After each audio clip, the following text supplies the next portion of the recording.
Is it time? It is time for us to do what we have been doing, and that time is every day. We'll know in a very short period of time, but it looks like it could be something that will be not good. Believe me, not good. I see issue with that. And okay, again, hey. You're not going to be able to insult your way to the presidency. That's not going to happen. I don't know who created Pokemon Go, but I'm trying to figure out how we get them to have Pokemon go to the polls. I'm Ted Cruz, and my pronoun is kiss my ass. So when you think about it, there is great significance to the passage of time in terms of what we need to do to lay these wires, what we need to do to create these jobs.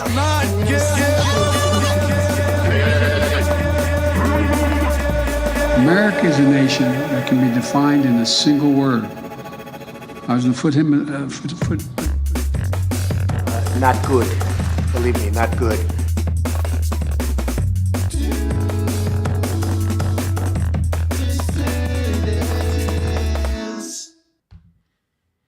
What's up, everybody? Pleasant good morning, dissidents, one and all. Welcome to this morning due edition of the Due Dissidents podcast. My name's Keaton Weiss. Russell's got to unmute his microphone, but then say hello to you all. Here he is. Kofeve, true believers. Kofeve, true believers. Hope you all have a nice big cup and are ready to go for this morning due edition of our show. We were up late last night. Yep. Dolly always gets the blood pumping. 3 shows in a row this week. Patron show last night. Fun time was had by all. Wednesday night we were on. So you guys are getting plenty of us this week, and we are here to close out the weekday run with a great show this morning. We got a lot of great stuff to get to. We're glad you can all make it here. Nice crowd filing in. Early 281. Strong in the YouTube chat. 112 over there on Rumble. We are without our producer, Jake, today, but I will do my best to field Rumble rants, so if you have them, send them. I have my chat window open, so I can at least read them, and I'll try to copy and paste as many of them onto our screen to put them up in lights as we can. But, yeah, lots to get to today. Russell? I subscribed to Paramount to watch that South Park episode. And I said, while I'm here, everybody says that last season of Picard, the series finale, was actually good. Nobody can figure out how that happened because everything else that Kurtzman has done with Star Trek is just the most stomach-churning girl boss, forced diversity, hire kind of bullshit. It actually kept me up. I'm going to be a little cloudy today because of Picard. I'm like, hang on, where's the girl boss upstaging him and doing everything better? Hang on, Picard doesn't get kicked in the nuts in this for comic relief? They didn't turn Riker into a trans lesbian? Wait a minute, hold on a second. You were up all night watching Star Trek? I was watching Picard, yeah. Okay, so after the show, we have show prep to do, and this guy tells me I got to get to sleep. I was going to go to sleep. Says, Normally, okay, fine, I fall right asleep. You go to get your rest. Now I find out he's up all night watching fucking Star Trek. I couldn't fall asleep because it was good. It was actually good. No, normally, look, man, this is since childhood. I watch TV and go to sleep, so now it's like in my brain. If I put on a TV in bed, I'm going to fall asleep. So normally, within 10, 15 minutes, I'm out. I used to go to sleep when I was a kid watching like old Twilight Zone episodes. That explains everything you need to know about my entire psychology. But it was so absorbing. And I guess I was in a state of shock. I was just like, hang on, really? Like this wasn't written by people who hate the characters, the people who created the characters, everybody who ever liked the characters.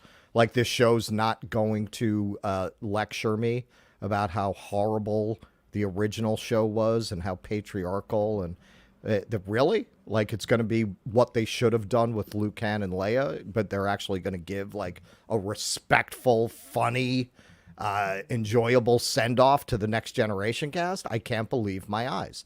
Really, like in the nerd community, I've been hearing about this. No one can figure out how that series happened. in this sea of strange worlds and lower deck shit. No one can figure out how that wound up happening. Well, I'm glad you enjoyed it. While you were doing that, I was, prepping the video for this segment that we're about to do. How does that feel? I don't give a shit. Listen. This is why I always say Keaton may be the daywalker, but he's all Jewish, man, because he just pulled that Jewish mother shit on me. And you asked this motherfucker how many times I've been like, yo, Keaton, do you want me to take this off your plate? Do you want me to start doing this on the regular? No. It's easier for me to just do it. I was doing the Twitter clips for a while, and he took it back. He was like, no, I'm already doing the clips. Never mind. I need you to do them again now, because now we have to update our Rumble feed manually.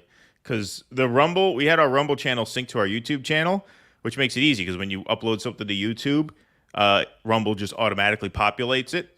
But Rumble was taking like 4 days to sync to YouTube. So by the time our YouTube clips are up, by the time the Rumble clip syncs it's an old news. So now I have to do that, man. Brother, whatever you need. So you're man. on with the Twitter clips. Whatever I stopped asking you because I got rebuffed every time. And when I tried to do something, then you would take it back. All right, I'm just being a ball buster. I'm like, fine. If he wants to be an OCD freak who has to fucking do all the edits himself, okay. I'll go ride my bike. Fine. In certain respects, I am guilty of that, I admit. All right, we got some super chats. We got some Rumble rants coming in. Thank you. This is a fun Rumble rant from O George. Jimmy's Jews are back. Now Jimmy has you two to run cover for him. Nice. Yeah, exactly.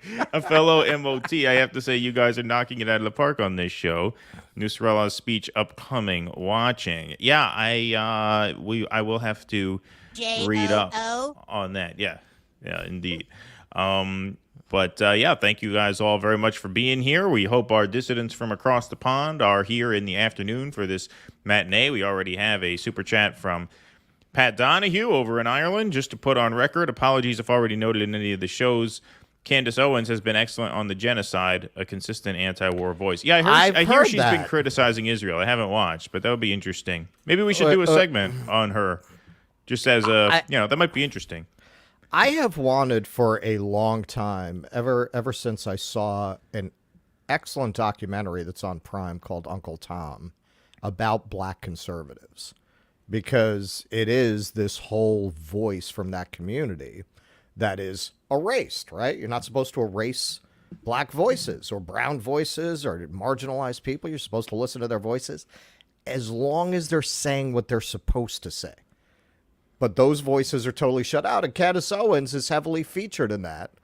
And yeah, look, man, I can understand. I've said this before. As somebody who grew up on welfare, I can understand the deep skepticism of a lot of black intellectuals about what the long-term impact to the community is. Those arguments are not out of line. I mean, I experienced it myself. There are a lot of problems that come from having a household where nobody works. So I'm more open, even if I don't agree with everything that they say, to the idea that they're honest actors, whereas they're portrayed as, sellouts or betrayers of their community. And I don't hear that when I listen to most of them. I don't hear that when I listen to her. She had, these went viral where she went out to a college and she was Q&Aing with the students. And a student stood up and was like, how do you feel about the fact that your presence on this campus makes me feel unsafe? She was like, life's hard, get a helmet, I'm 6 months pregnant, I don't have time for this. It was the perfect answer. Like, you had to be the biggest shit lib on the planet to not feel like she got the better of those exchanges. All right, let's go to segment number 1 on the day here. There was a Republican debate on Wednesday night. We did not watch it live. We were live while it was going on. So everyone who had good taste that night was watching the Due Dissidents podcast instead of the Republican debate. But we did have a chance to catch up, and I didn't get through the whole thing, but I got through enough of it to find what I found to be the most interesting clip, where Vivek Ramaswamy and Nikki Haley went back and forth over Ukraine. The moderator asks Vivek Ramaswamy what his take is, what his response is to Zelensky's latest plea for cash. So this is a very, very short clip of Zelensky that got around online a lot. I don't know why they didn't clip more of it, but this is only about 10 seconds. But this is the crux of what they were asking about. I'm sure you guys have all seen this before. And give us some financial support. Okay, please give us a credit and we will give you back money. Give us a credit. If you don't want money, we send brides. Yeah. Give us a credit. We're good for it. Yeah, that seems like a guy who totally wouldn't stiff you for $50 billion of cash after the war is over. And you have what? The country is practically the money's brand gonna new. be gone, and you're going to lose the war, which means you're not going to have the money to pay back, right? It's like when you borrow money from the mafia to start a business and the business fails. Well, then you don't have the money to pay back. That's why you're fucked. It's like the scene in Boogie Nights. You give us the recordings, we get the record contract, and we'll bring you back the money. Exactly. So that little bit is what sets up this question here from the moderator. First to Vivek Ramaswamy. We'll hear his answer on Zelensky and Ukraine. Mr. Ramaswamy, are you persuaded by President Zelensky's urgent new plea? Where do you stand on more funding? I'm absolutely unpersuaded. And I'm actually enjoying watching the Ukraine hawks quietly, delicately tiptoe back from their position as this thing has unwound into a disaster. The first half of this race, I was the only person standing for it. Now they're actually quietly coming around to being more cautious, as they should. Level with the American people here. Ukraine is not a paragon of democracy. This is a country that has banned 11 opposition parties. It has consolidated all media into one state TV media arm. That's not democratic. It has threatened not to hold elections this year unless the U.S. forks over more money. That is not democratic. It has celebrated a Nazi in its ranks, the comedian in cargo pants, a man called Zelensky, doing it in their own ranks. That is not democratic. That was a good More one. facts for you that you won't hear from the mainstream in either party or the mainstream media. The regions of Ukraine that are occupied by Russia right now in the Donbass, Luhansk, Donetsk. These are Russian-speaking regions that have not even been part of Ukraine since 2014, that other people probably couldn't name those provinces for you. Those are the hard facts. See, that's the part that really disrupts the narrative, is talking about which particular areas of Ukraine are being contested and occupied and the very recent history of that. Kind of battle between good versus evil, don't buy it. And I'd like the likes of the sharpest of the war hawks on Ukraine, Nikki Haley, to have some accountability and answer. Do you want to use U.S. taxpayer money to fund the banning of Christians? That is actually what's happening. They're using the Ukrainian Orthodox Church. They have banned them. The Ukrainian parliament just did this last week, supported by our dollars. And I think you owe it to the American people, Nikki, to at least this one time Ramaswamy, condemn. thank you. That's time. At least to Mr. condemn Ramaswamy, their thank banning you. of Christians. Mr. Ramaswamy, thank you. Out of both sides Mr. Ramaswamy, thank you. We All right, so, he gives a fairly red pill answer there. Yeah, look, Ramaswamy, we talked about this offline. He's got real political talent. He's the only one up there who has star quality, where you could really see this guy having a very big future in politics. Yeah, not this time, but could he eventually assume the presidency? Yeah. I mean, he's good. He's really good. His opening, where we're not covering this today, but if anyone watched it, he opened with an attack on the moderators that was flawless in its execution and its construction. I'm just talking the horse race here. He's a real talent. DeSantis is fine. I mean, the observation everyone's been making, he hasn't hurt himself in any of these debates. Yeah, I think that's true. Haley, I mean, she helps herself with the Steve Schmidt Republicans. She's like right in their lane. Are there enough of them to win a Republican primary at this point? I mean, certainly not if Trump's on the ballot.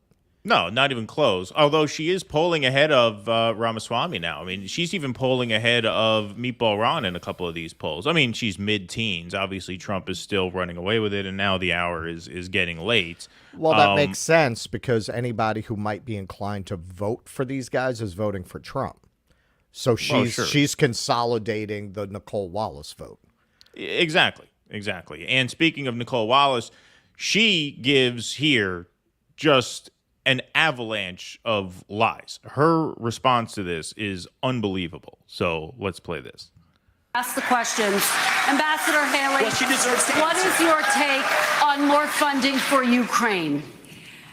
I am telling you, Putin and President Xi are salivating at the thought that someone like that could become president. They would love to see The fact of the matter is she doesn't. Stop. We're not going to stop for every distortion and every piece of hypocritical bullshit because we'll be here all day doing just this segment. But she worked for Donald Trump. And that was the line of attack that the neocons used against Donald Trump, is that Trump is a gift to Putin. And so you're attacking him as a gift to Putin. If you were really so outraged by this, why'd you work for Donald Trump? Right. Right. So she's just, you want to talk about canned lines. She had that prepared, knowing she was probably going to get attacked, probably by Ramaswamy on her Ukraine stance. Like that, that was not off the top of her head. That was a stock line she had prepared for exactly this kind of an attack. Indeed. So this is what I will tell you. We're driving Russia first of all, into China's hands Ramaswamy, because of you these had foolish your time policies. to talk. The ambassador has the floor. Thank Ambassador, you. The please. first thing I'll tell you is we Don't all be like the remember mouthy Jew what bro. that thug did when he invaded Ukraine. We all know that 500,000 people have died because of Putin. And here is a freedom-loving, pro-American country that is fighting for its survival and its democracy. No, I don't think we should give them cash. I think we should give them the equipment and the ammunition to win. And I'll... First of all, a freedom-loving democracy. Vivek just outlined the many ways in which they are not that. Second, I don't think we should give them cash. I think we should give them weapons. Well, you're still spending cash on the weapons. The difference is the cash goes to our weapons manufacturers, and then they get the goodies. That's like, Exactly. I'm not going to give my kids money for Christmas. I'm going to spend money and buy them toys. You're still spending money on your kids. We're still spending money. So the idea, well, I don't want to give them money. I want to give them weapons. Right. Same thing. Mercedes and BMW are not American corporations. It doesn't make sense to give them cash so that their generals can buy Mercedes and BMWs. Right, We can want spend the it on cash German cars. to go to our arms manufacturers so that they can make that money. If we wanted want the- Germany to make out on this, we wouldn't have blown up the Nord Stream pipeline. So we're certainly not going to buy their cars. Yeah. That's quite a tell you, if policy. Biden had done it when they first asked for it, this war would be over. But let's also remember this. That's the biggest lie of them all. Let me just play that one more time. 500,000 people have died because of Putin. And here is a freedom-loving, pro-American country that is fighting for its survival and its democracy. No, I don't think we should give them cash. I think we should give them the equipment and the ammunition to win. And I'll tell you, if Biden had done it when they first asked for it, this war would be over. But let's all... If Biden had given them more when they first asked for it, this war would be over. So first, Biden didn't give them enough. But then the bigger lie is that if we had only given them more, the war would be over, meaning what? They'd have won by now? Every mainstream media source now is coming out piece by piece by piece, one after the other, saying not only is the war not winnable now, but basically admitting that it was never winnable in the first place because Russia has a practically infinite supply of men that they can throw out onto the front lines, whereas Ukraine is running out. But she says if we had only made our investment larger in the beginning, it would be over. You're going to beat Russia in less than 2 years. You're going to win a war of attrition against Russia in 18 months. That's just an absolute crock of nonsense. Yeah, no, there were a lot of people who, just from the benefit, I mean, speaking for myself, just from the benefit of playing the Risk board game, I understood this. I understood that Ukraine could not win because, generally if you have an overwhelming advantage, no matter how many times you roll those dice, you're not going to win in a game of Risk. It's very rare. It's very rare. Just common sense. And if anybody cracked a history book and looked at the history of Russia, you would have known how this was going to go. And here she goes, tying it all together. Also remember this. When you left Afghanistan in shambles and left them with a ton of weapons and money, it's not that we left, it's how we left. When you look at Ukraine, don't think for a second, now everybody wants to move away from Ukraine. They'll want to move away from Israel a year from now. America can never be so arrogant to think we don't need friends. After 9/11, we needed a lot of friends. Now is the time to get partnerships. This unholy alliance between Russia, Ukraine, and China is real. There is a reason reason the Taiwanese want us to support the Ukrainians. It's because they know that China's coming after them next. There is a reason Ukrainians want us to support Israelis, because they know that if Iran wins, Russia wins. Ambassador. We have to see the combination of the three. All right, I mean, that's always neocon tactic in the book. Yeah. Use one war to sell the next, to sell the next, to sell the next. And earlier in there, she snuck in that line about how after 9/11, we learned that America needs friends. After 9/11, we alienated almost all of our friends. Very few of our friends. It was Bush, Tony Blair. That's about it, right? That was the coalition of the willing, you know? Very small handful of countries that went along with our bullshit. Well, it was countries we bribed mostly. Yeah, exactly. Yeah. A coalition of the willing to take our bribes, right. Exactly. That's who was with us after 9/11. We did not build a coalition after 9/11. We did not expand our friendships after 9/11. We did the exact opposite. And she was a cheerleader for the Bush foreign policy after 9/11, so she certainly remembers that. So the idea that we learned a lesson after 9/11 to really integrate ourselves and win over the respect of the international community, once again, another just massive lie. That was just a barrage of nonstop bullshit. Yeah. Do we need? Have you ever had a friend who always needs to borrow money? Right. Are those the friends we need? The friend's like, listen, man, I got to talk to you. Can I borrow 50? I know I still owe you that money, but the rent's due. Are those the kind of friends you need? Usually, after a while, you blow off those friends, right? Okay, give me credit. Give me credit. Give me credit. You know I'm good for it. I always pay. I'm only in debt 100. My tab is only 115 billion so far. I pay the VIG. I pay VIG. I pay the VIG. Oh, what a guy. Yeah, no. I mean, that was a canned speech. She was ready to get attacked on this, and nobody else on that stage would have gone that way. So this was specifically for Vivek. She prepared that speech, and yeah, I mean, you got the dumb seals in the audience as soon as she said they're salivating. Oh no. Oh yeah, they packed those debates full of the establishment neocon Republicans. Like, you notice Chris Christie got a lot of applause lines too, because they packed the crowd with that kind of person. Yeah. That's the most applause he's gotten since he put his shirt on at the beach. Yeah.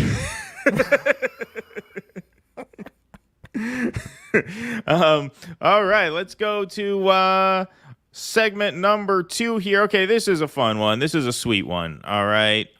We've been talking about a lot of war, a lot of death, a lot of bad news. Here's an uplifting story that Russell found. We have 2 stories out of Scotland today, which we're going to do back to back. Here's the first one from The Guardian. Britain's loneliest sheep rescued after 2 years at the foot of a cliff. The overfat ewe named Fiona was hauled up from her solitary spot on a remote Scottish beach by farmers. Russell, why don't you take it away? Okay, so this story was like, it broke my heart. This poor sheep. Oh, God. So, all right. A ewe that was hailed Britain's loneliest sheep has been rescued by a group of farmers from a remote shingle beach in the Scottish Highlands. The sheep, called Fiona and wearing a huge fleece, had been stranded at the foot of the cliffs of the Cromarty Firth. See, now we just lost half of our Scotland subscribers. For at least 2 years, with an animal welfare charity having deemed rescue attempts incredibly complex. But 5 farmers managed to haul her up a steep slope and now plan to deliver her to a farm park. The rescue mission was organized by Cammy Wilson, a sheep shearer from Ayrshire, and a presenter on the BBC's Landward program after seeing media coverage of Fiona's plight. We have some audio. They had a hard time. They almost broke the crane. I'm giving her all she's got, Captain. If I push it any harder, the whole thing will blow. So fortunately, they pushed it and it held together. Speaking in a video posted on Facebook, he said, "We come up here with some heavy equipment and we got this sheep up an incredibly steep slope." That's the best I can do with that. Yeah, we have video that we'll play in a minute. Yeah, that's more convincing. Jillian Turner first. Okay, so this is the part that kills me. Jillian Turner first spotted the sheep 2 years ago while she was paddling along the coast of Sutherland with her kayak club. She assumed the sheep would make it back to wherever home was by itself and thought no more of it. When she took the same journey again recently, she was horrified to see the same animal. Waited there for years. It's so sad. Recalling her first, this is the part that kills me. Recalling her first sighting of the sheep, Turner told the Northern Times, about a half mile before turning into the Cromarty Firth, we saw a sheep on a shingle beach at the bottom of some steep rocky coastline. She saw us coming and was calling to us along the length of the beach, following our progress until she could go no further. She finally turned back, looking to feed it. Oh, poor sheepy. The sighting made an impression on Turner, and she couldn't quite believe it when she saw the same sheep on the recent trip. So she called out on our approach and once again followed the group along the shore, jumping from rock to rock, calling to us the whole way, Turner said. The sheep's fleece was huge and touching the ground at the back, she said, with Turner describing the experience as heartrending. Quote, we honestly thought she might make her way back up that first year. The poor ewe has been on her own for at least 2 years. For a flock animal, that has to be torture. And she seemed desperate to make contact with us on the 2 occasions we've gone past her. Turner had tried to organize help from various agencies to no avail. Now, one thing I discovered in the course of researching this story, hey man, there are people who are into sheep farming. Like, these guys are celebrities within the sheep farming world already. They have a Facebook sheep farming page with lots of videos posted before this. So they were the right men for the job. All right, here's the video of the rescue. There's like the cast of Train Spotting, but not junkies. Sheep fans, this is the biggest story that I've ever broke on the sheep game. Ever. The Massive sheep game, news. that's the name of their page. It's sheep. You might have seen the story. That's not it. That's her there. Fiona, as we've named her. And this is the team. Alistair, James, this man. Ali Williamson for the Isle of Lewis. What a legend on rough terrain. You are rough terrain. You know who that is. Graham There's Parker, a sheep in the truck. You see We've it? come up here with some heavy equipment, and we've got this sheep up an incredible slope. Let me just bring you in close to her here. Fiona. She's incredible. Don't listen to the misinformation. I know a lot of farmers. I've seen the photo and will know. She's an incredible fettle. SSPCA here. She's a full check over. She's about a condition score 4.5. She is over fat. And it was some job lifting her up that slope. You're going to see all the footage. We've made some incredible content. BBC cameramen have been here and everywhere. She's going to a very special place that a lot of you know very well. Very special place where you'll be able to see her virtually every day. But that's all I can say just now. And she'll be getting shown there as well. That's it for this one. Britain's loneliest sheep is lonely no more. She has lots of friends here. The sheep is like, thanks for the lift, but can we move this along here? Yeah. Come on, I've been here for 2 fucking years. I got rescued by the fucking Norm Finkelstein of Scotland here. He's gonna talk for a half hour before you get me off of this fucking. No. When they shore the sheep, I believe I'm saying that right. That was 25 pounds that they took off the sheep. Wow. Yeah. Wow. But it has a happy ending. But like that image of like the sheep following the boat and calling to the boat and then being left there for another year. Oh my God, that breaks my heart. That breaks my heart. Yeah. So nice story in the midst of all the horror we've been reporting on. Indeed. A nice feel good animal story. A nice feel-good animal story, indeed. And speaking of Scotland, let's go to our second Euro story of the day. 1 second. Oh, that's right. Nice. Everybody hit that like button, please. Let's work the algorithm. Get a crowd in here. We got 668 in YouTube, 227 on Rumble. Hit that subscribe button here on YouTube. Hit that follow button over on Rumble. These bitches want Nikes. Thanks for the $5. Do you think RFK bails out Joe Biden with independence? I kind of think it's copium, but breaking points in the Vanguard seem to be tacitly praying for that. What do you mean? Do I think RFK bails out Joe Biden with independence? What do you mean? What, that he not to riff on the last story, sheep herds. Right. Everybody back into the Democratic Party. I mean, who knows, man? That guy's a fucking whack job. Yeah, you never know with him. Like, could I see him waking up? I talked to my good friend Joe Biden, who I have always respected, and the stakes are just too high this year. Right, so never mind. Yeah. I mean, it's not inconceivable. I don't think it's likely, but it's not inconceivable. He's polling, look, in the swing states, he's up at 24% in the swing states. It's like a legit three-way race. So if he can get on the ballot, that's the big question, is does he put the team together to pound the pavement, get the signatures, and get him on the ballots? Because polling is one thing, but you have to be on the ballot for it to really mean anything. And, you know, I'm sure if The Rock ran for president, he would poll decently, but The Rock is not going to have a team together to get him on the ballot, right? So that's the next hurdle that he's got to jump. Right. Pickle the Pirate, thanks for the $5. Off work last night for once. Caught the supporter stream. Oh, thank you, Pickle the Pirate. Good stuff, gents. My first time. Still can't get the Rumble to let me chat. Oh, well, did you create a Rumble account?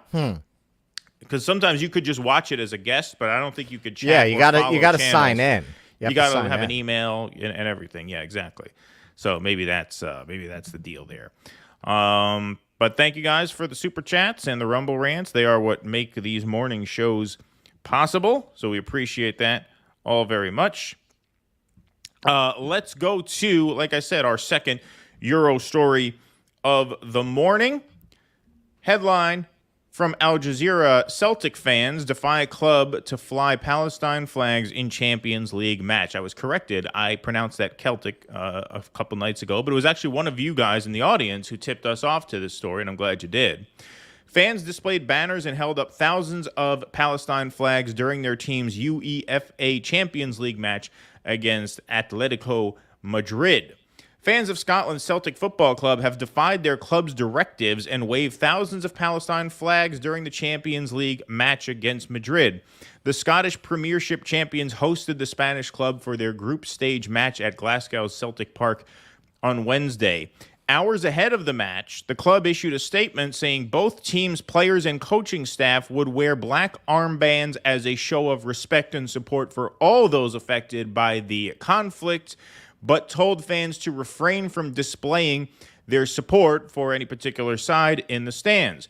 We ask that banners, flags, and symbols relating to the conflict and those countries involved in it are not displayed at Celtic Park at this time, the club said in its statement. Well, fans paid no heed to the directives and held up thousands of Palestine flags ahead of kickoff and continued to wave them during the match.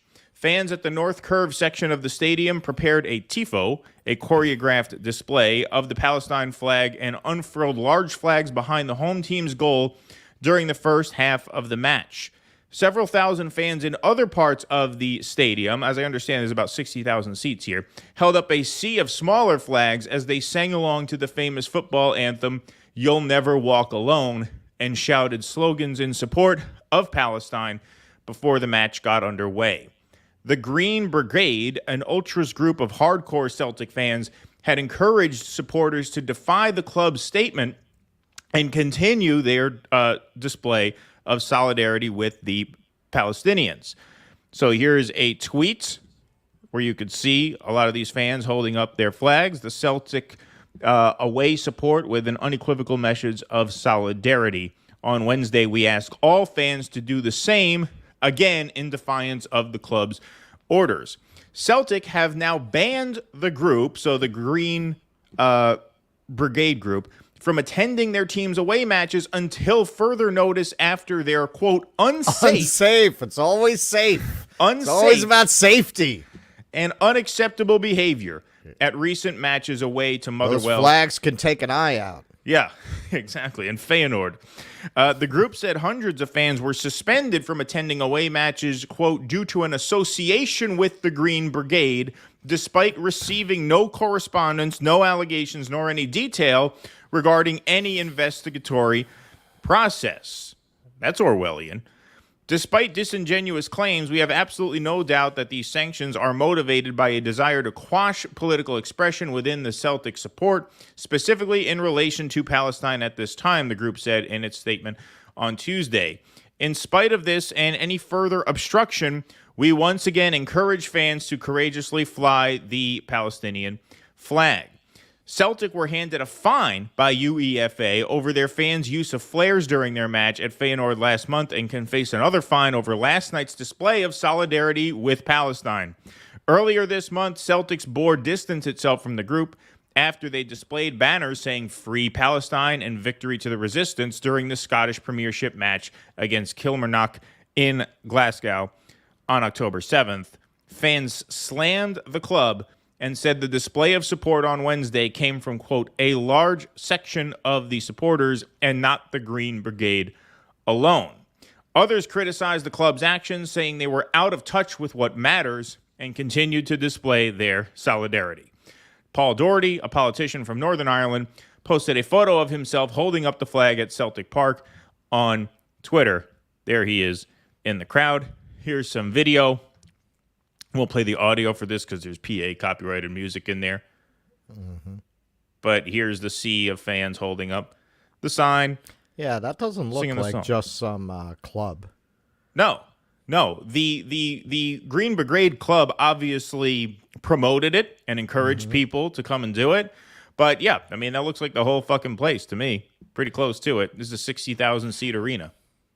I mean, with things like this, look, I know that for an American to wade into matters of football, that's almost worse than trying to speak on, say, an African civil war and how to solve it. I know y'all are into this in a way that we can't even understand. But it seems to me they should boycott the league. Like if you really want to very quickly bring them to their knees, just boycott the games. Yeah, I mean, with this many fans holding up those flags, it sounds like a boycott could really get the message across and really hit them where it counts. But obviously, just one more example of people not only, taking to the streets. Obviously, that's fantastic and it's very necessary to do. But we're seeing a lot of peaceful interventions with politicians, peaceful interventions at events like this that are not necessarily open to the public, which gets you in front of a different audience from, say, people who are outside or people watching the news, right? Getting the message out to sporting events. It's absolutely fantastic. I mean, it's just a great action. And good on the fans for continuing to show up with the fucking flags. And, oh, no. Oh, you asked us not to do that? Oh, well, too bad. Go get your fucking shine box. We're doing it anyway. Well, and this is just like I said, people who thought Ukraine could win that war had never cracked a history book of Russia. Apparently, Scottish people have never cracked a book about the history of Scotland. Right. Scottish and Irish people tend to align with the colonized and the oppressed because of their own history with Great Britain. I when I drove a horse and carriage, I always say that was like a 19th century job with a 19th century population distribution because you had immigrant Italians who dominated one avenue. They worked on 7th Avenue. And you had the Irish immigrants, not Irish Americans, Irish immigrants who worked on 6th Avenue. Little overlap, but pretty much They had their separate territories. The Irish guys who follow me on social media have been thanking me for the position I'm taking on Israel. They will tend to, for obvious reasons, identify with the oppressed. So to try to tell Scottish people that they should be identifying with the colonizing power committing the genocide, that's not going to work. Yeah, or that, they should keep a lid on it. Right. Keep a lid on it. Keep a lid on it. It's a sporting event. We don't want to offend anybody. These are emergency circumstances. People need to get this message out wherever they can. And, we've seen, like I said, just a lot of people organizing protests, not just in the streets, but in, formalized private spaces, whether it's sporting events or a lot of the kids on these campuses are staging, die-ins where they'll lay down, like their dead bodies on their campuses and things like that.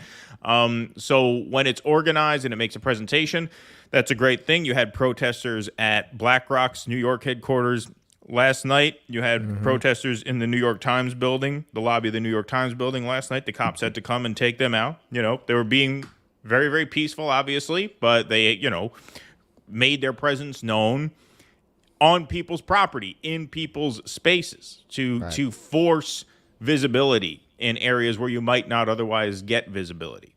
especially in, an outlet like the New York Times.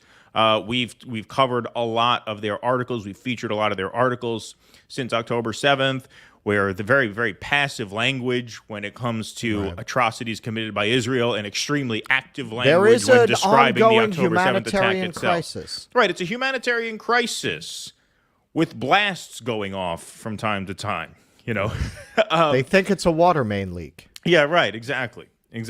And so it's good to, bring the message wherever you can, and good on these fans and good on the Green Brigade for, forcing the issue and not backing down. Yep. All right, let's take a little... And to give a little shout out to our friend Jose Vega, those guys have set off a movement, man, because you're seeing that almost every week now. The politicians get disrupted. Like, it's definitely injecting into the zeitgeist the idea that you can do that. And look, most people won't. But once you put that out there, enough people will. People will. These criminals, within the bounds of the law and nonviolently, should be confronted everywhere that they go. Exactly.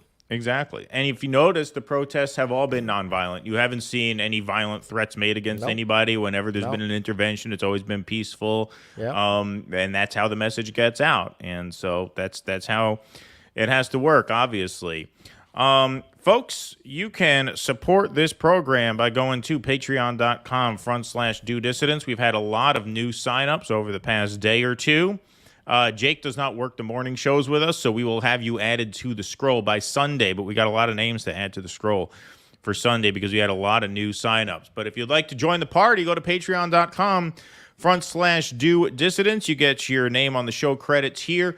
You also get call-in access to our Sunday Q&A. So this Sunday night, November 12th, we will be on again at 7 p.m. We do post-show Q&As on Rumble. So after the main show, we take a 5-minute break, and then we do a talkback on Rumble where people can submit questions in the chat. But Patreon members, paid Substack subscribers, and paid Locals members get call-in access to those Q&As. And the most fun is you get your own private club gig shows, 2 per month. We had our first patron show of the month last night. It was a lot of fun. We will have another one coming up probably in a week or two. We'll have to work around Thanksgiving for that one, obviously. But we will, have one more before the end of the month. Patreon members, paid Substackers, Locals members, you guys are the backbone of the show. You guys are what keep the lights on here. You are what keep us going. So you can go to patreon.com/DoDissidents. DoDissidents.substack.com, where paid members get the same perks as patrons. And the same goes, of course, for Locals. We are now on Locals. For those of you watching on Rumble right now, it's super easy to join our Locals. There's a link for the Locals right underneath the screen here. 262 strong in the Rumble chat. Check out our Locals because you get the same perks there as you do anywhere else, and it comes with the moral satisfaction of supporting independent media, which is very, very important nowadays, as we all know. So, DoDissidents.locals.com, DoDissidents.substack.com, and obviously patreon.com/DoDissidents. Thank you all very much for your support. Let's take a couple more super chats before we continue on. DC, thanks for the $2. Haley openly outing herself as a fiscal liberal. Yes, indeed. Good point, DC. Good point. Money for war, but can't feed the poor, right? Gordon Osterhage, thank you. Thanks for the $4. Appreciate that super sticker, my friend. And Patrick Donahue, that's your soccer club. Great to see my soccer club on DD. Oh, damn. Hail, hail, the Celts are here. Well, beautiful. Oh, wow. I don't think it was you who pitched that to us, but somebody in a super chat told us about that story. I think it was on Wednesday, and we said, all right, we got to do that for Friday because I loved the story and had a great time learning about it. And it was a great counter. It was a great companion segment to the star of the show, obviously, Fiona the sheep. Yes. Yeah. I didn't know you were in Scotland. I thought he was in Ireland. Yeah, I thought you were in Ireland. I think you are. Do you root for Scotland anyway? Because I thought you were in Ireland. Does that happen? Is that a thing? They don't like drive you out of your town for that? I'm not sure. Yeah, I don't know what the politics are in terms of sports fans. You don't get like traitor graffiti on your door when you come home. Nothing like that. Yeah, right. Yeah, never know.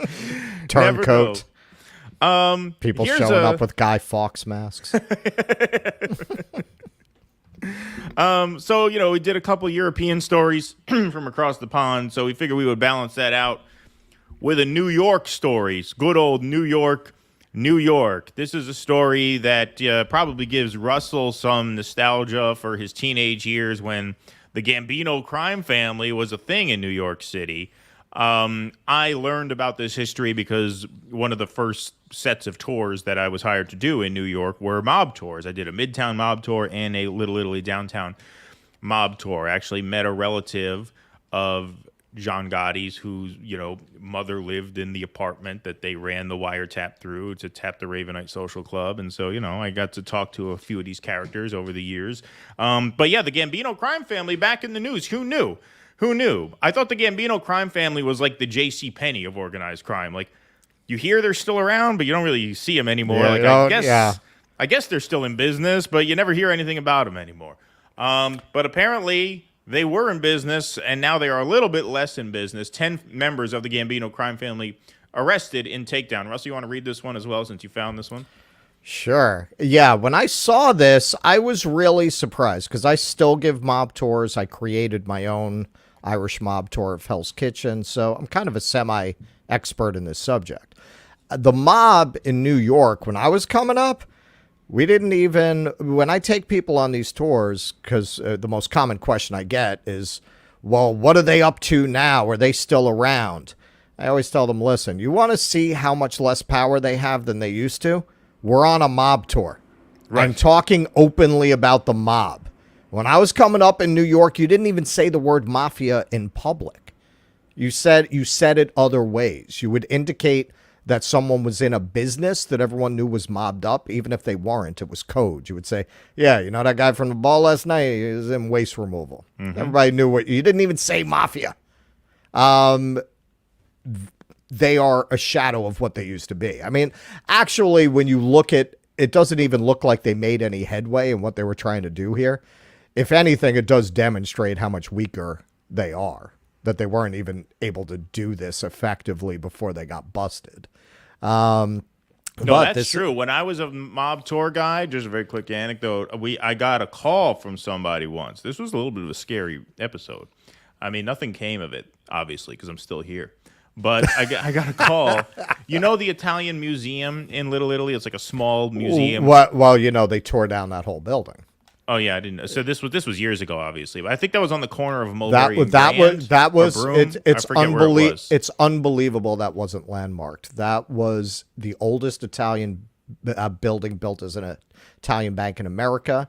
It went back to 1862, and they had never torn apart the lobby and turned it into anything. So those were all the original teller cages in there. Well, I get a call from a guy who's with the museum because he knew that we were doing mafia history tours in the neighborhood.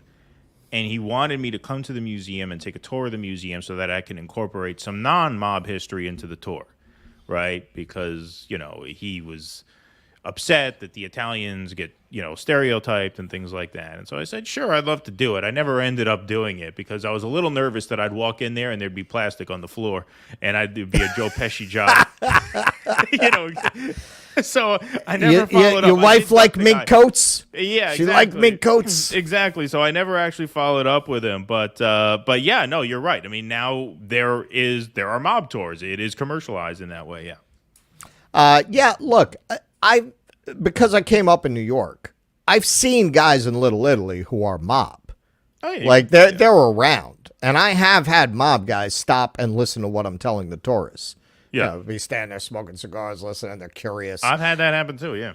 I had one guy giving me the death stare outside of John Gotti's old social club, which was a high-end shoe store for a long time. Now it's Den of Thieves. He was giving me this look as I was talking. It was like he really did not appreciate what I had to say. He kept rolling his eyes at what I was talking about. But and I'm sure he has insider knowledge that's not public information, but I don't think he's going to share it with me, not without the plastic drop cloth, as you right. You say. But yeah, I mean, they're around. They don't have the. You guys don't even have that kind of muscle anymore. That's the situation now. I mean, the fact that you can do a mob tour in Little Italy. When I was coming up, that was inconceivable. Yeah, if you were trying to do that, you would have gotten a private mob tour. Of course, yeah, exactly. And you wouldn't have come back. 10 men linked to the Gambino crime family were indicted in federal court in Brooklyn on Wednesday on charges of racketeering, extortion, witness retaliation, and union-related crimes as part of an attempt to dominate the garbage hauling and demolition industries in New York. This is really playing the classics, man. This is like the Temptations going out on tour. The takedown was part of an international operation that saw Italian law enforcement arrest 6 other organized crime members and associates who were charged with, among other crimes, mafia association and connected criminals. As alleged for years, quote, the defendants committed violent extortions, assaults, arson, witness retaliation, and other crimes in an attempt to dominate the New York carting and demolition industries, stated United States. I mean, that's what that is. The feds are all over that shit now. You can't do carting and demolition anymore. That's like talking about COVID on fucking YouTube. What are you, crazy? They're sniffing around like crazy over there. And unions, they were muscling in on the unions. I'm telling you, like this whole thing. I'm like, what? Did these guys not get the memo that it's a different world full of video cameras and DNA evidence, and you don't have the cops bought off like you used to, so you can just do this shit with impunity? I mean, the mob, you read mob history, what really strikes you is how much of what they did depended on a world without the technology we have today. I mean, mob history is full of stories of guys walking up in the middle of a crowded street and blowing a guy's head off. Right. But today you'd be on 10 cameras if you did that.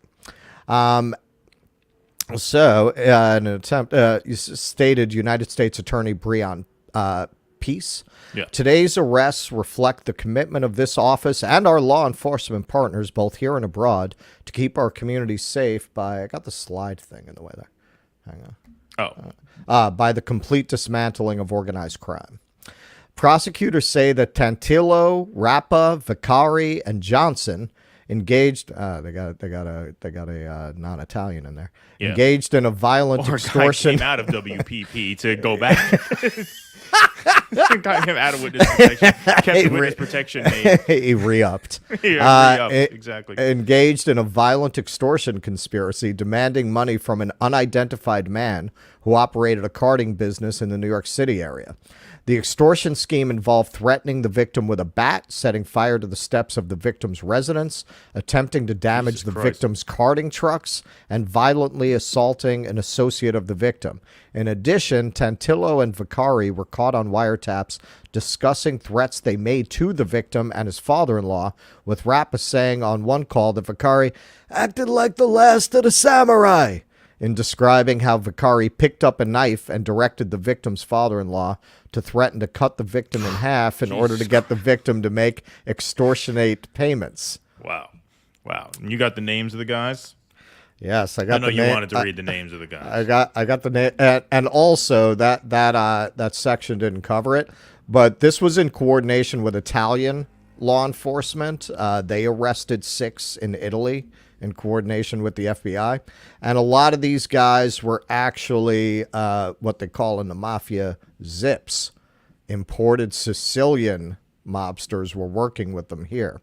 So the 10 men arrested are Joseph Lanni, also known as Joe Brooklyn, and Mamino, an alleged captain in the Gambino organized crime family, Diego Danny Tantillo, Angelo Grattalone, also known as Fifi, an alleged Gambino soldier, James Lafort, an alleged Gambino soldier, Vito Rappa, an alleged U.S.-based Sicilian mafia member and Gambino associate, Francesco Vicari, also known as Uncle Ciccio, an alleged U.S.-based Sicilian mafia associate and Gambino associate, Salvatore De Lorenzo, an alleged Gambino associate, Robert Brooke, a guy who slipped in there, an alleged Gambino associate. And another one, Kyle Johnson. Kyle. That's fucking way. There's something going on there. Kyle Johnson. This guy's a mole. Also known as Twin, an alleged Gambino associate. Vincent Misquero, also known as Vinny Slick, an alleged Gambino associate. I mean, I miss these guys just for the nicknames. I think there's something going on with that Kyle Johnson kid. What do you think? Well, that's it. They're Something trying to tells me make this it Kyle look Johnson good. guy isn't who he says he is. That's it. He's gonna hit this guy. How did they not see that coming? Yeah, exactly. Hey, that Kyle Johnson guy. Yeah, he likes mayonnaise, but I think he's one of us. Yeah, exactly.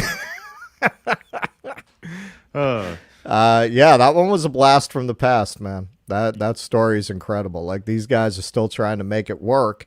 I thought they just basically, from what research there is, I thought these guys just kind of tried to change with the times, go into cybercrime, stock fraud, Right, that exactly. kind of That's thing. what I would always say on the tours. Is just how the world has become less analog, and so they have to become less analog too. Yeah, that was one of my favorite scenes in The Sopranos, where it was a running character. Just once in a while they would show the guy who had the live chicken shop who would pay off Paulie, and then he sells the shop, and a Starbucks business opens there, and Paulie goes, "Hey, you want to give a contribution to the Italian American Association, the business association?" Guy's like, "Yeah, fill out a form and that'll go to corporate." Paulie's like, "Yeah, well, maybe you give us this payment and nothing happens to the shop." And the kid goes, "Listen, I understand what you're saying, but understand, this is a big corporation. They count every bean. Right. If I do what you're suggesting, somebody else is going to be here doing my job next week." Right. He walks out and goes, "Stamming, I got kids in college. You can't even make a living anymore." Yeah. That's it. You cannot do things like this in the modern world. And this is another thing. Back in the day, man, nobody would have called the cops. Everybody was too scared to get whacked. Now they try to muscle in on these guys and they call the FBI. Right. Indeed. All right, let's move along to some presidential politics, folks. We have some developments in the 2024 race. Let's go to this next segment here. Our old friend Jill Stein is in the race to be the Green Party nominee, the Hillary Clinton of the Green Party, meaning when she declares, I'm assuming everybody else closes up shop. It looks like they are pulling out the big guns now with Cornel West having vacated the Green Party slot. Jill Stein has declared she is running for president. Now, she put out about a 3.5-minute video on Twitter running down her list of issues. I'm sure most of us in this space are pretty familiar with what those issues are by this point. So we decided to opt for a much more entertaining video for you all, which gets into the last few seconds of her video and then CNN's reaction that the creature has come back to haunt them yet again. So here's CNN reacting to the announcement that Jill Stein is running in 2024. Climate again and again, while Republicans don't even make such promises in the first place. And both parties are a danger to our democracy. So forget the pundits and the attack dogs who tell you to ignore your misery and just keep voting for those who caused it in the first place. Change won't come from the ruling elites. It comes from we, the people. Oh, this lady's like Jason from Friday the 13th. Oh. Just when you think she's gone away, she pops up again. I mean, as if she hasn't done enough harm in the past now, It's just funny how you juxtapose what's in her campaign ad, Black Lives Matter, environmental justice, all these things that the reformed conservatives like Ana Navarro really try to preach and incorporate into their own messaging. And then you see that in a commercial and it cuts to, it's like she's like Jason in Friday the 13th. She just won't go away. Ana Navarro's father was a Contra, by the way. Yeah. So, say what you want about my father. My father knew how to take care of people like this. Yeah, right. Exactly. We need men like my father in this country. Yeah, exactly. So here they are reacting to the announcement. This is a multi-front problem for Biden. I mean, it's not just the Joe Manchins, it's not just the Jill Steins. There's Robert Kennedy Jr. I mean, there are a lot of people, and Dean Phillips. I mean, I mean, you better mention Marianne Williamson because her people get very angry when she's not there. Dean Phillips is Steve Lock Schmidt up your and Dalmatians lots of when this one's Republican around. strategist way of trying to get money. He's polling at like 2%. I mean, he's really. But yes, I agree. There's 1%, 2%, right. 3%. No, and in these states are that are tight 1 by 5, margins. 10. Well, it's apples and oranges. I mean, apparently you don't have to know anything to be a pundit on CNN because they are conflating general election third-party candidates with Democratic primary candidates. Right, So, like right. Marianne Williamson and Dean Phillips, their polling doesn't matter because they're not going to be on the ballot in November. But the point is still relevant that we are seeing now quite the field start to take shape. You have Biden, assumedly Trump, Cornel West, Robert Kennedy Jr., now Jill Stein. The Libertarians are going to pick somebody, as we'll get to in the next segment. So if you're watching the clipped version of this on YouTube, find this in another segment. Joe Manchin not seeking re-election to the Senate, which has really sparked rumors that he's going to run on the No Right. Labels ticket. So you could Right. have 7 candidates in this It race. sounds like he is. Sounds like he is. Sounds Why? like he is. Why are you going to go on a whistle stop tour if you're not planning on running for president? Exactly. So he probably is. So you're talking about 7 candidates. Yeah, a lot of competition for Joe Biden. You know why? Because he sucks. The world is a disaster on his watch, and he's falling apart at the seams. So it shouldn't be all that surprising to you that this is happening, but it is. Well, for people like this, and this is why I can't watch corporate media anymore. Even when we have to cover it, it's like a spike in my head. Like election nights when I have to have that on. Right. And then they do their little takes. Oh my God, it's like just like a fucking creature boring into my brain. They represent a very privileged class for whom politics is gossip.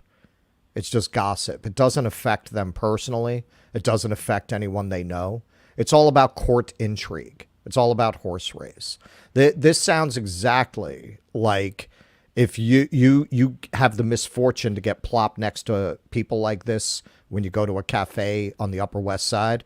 Right. This is the depth of their politics. No, really. I mean, you can. Oh, yeah, no. If you live in New York, and anyone who might be thinking about moving here, let me dissuade you.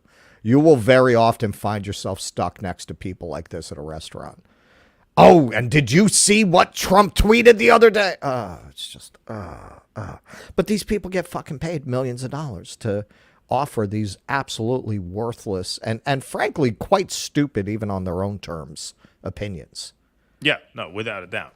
1,000 votes. Yeah, and remember, we have an electoral college. It's not about the popular vote. Oh, is that Biden right? probably would win the popular vote, but it's about these little pockets of vote. Latest polls do not show Joe Biden winning the nationwide popular vote. They show him losing. He's down in the Real Clear Politics average against Trump in the nationwide popular vote. So it's not just an electoral college problem. It's looking like he is primed to lose the popular vote as well. In 6 states. Yeah, I mean, look, there's clearly an effort here. I mean, I don't think it's coordinated. I think that there's just, a lot of anxiety and uncertainty and people running for president. And look, the other thing is there's a perverse incentive structure for people running for president. If you look at the GOP debate stage, you could see that. Is Vivek going to be president? No. Does he want a podcast? Yes. I don't think Dean Phillips is in this for the podcast. I don't think Jill Stein is in this for the podcast. Yeah, I really doubt that the very Jill much. Stein look, she gave it a go with the folk album. It didn't work out. I don't think she's looking for a podcast. Yeah, the stupidity of that opinion because, okay, well, so there's a perverse incentive to politics. Right? Like you could say this about anybody who runs for anything. Right? I mean, there's a perverse incentive. You get your name out there, you get visible, maybe you get a publishing deal if you get popular enough. Like, what kind of an observation is that? What value does that observation have? And besides that, when I look at Vivek, I don't see a guy looking for a podcast. I see a guy auditioning for next time. Right. Or vice president or whatever. But Right. the other angle of A cabinet position. Yeah, cabinet position. He's lining himself up for a career. It's not about a podcast. Hey, that guy is fucking. He's rich. He's right? rich. He's rich. He doesn't need a podcast. And if he wanted a podcast, he could set up a podcast tomorrow. He'd have a marketing budget. He'd be fine. Like he doesn't need this shit to have a podcast. Everybody wants to be us all of a sudden. Everybody's angling for podcasts. Be the anti-woke Indian guy. He would do fine. He could just hang out his shingle tomorrow. He'd have a lot more subscribers than we do. There's nobody.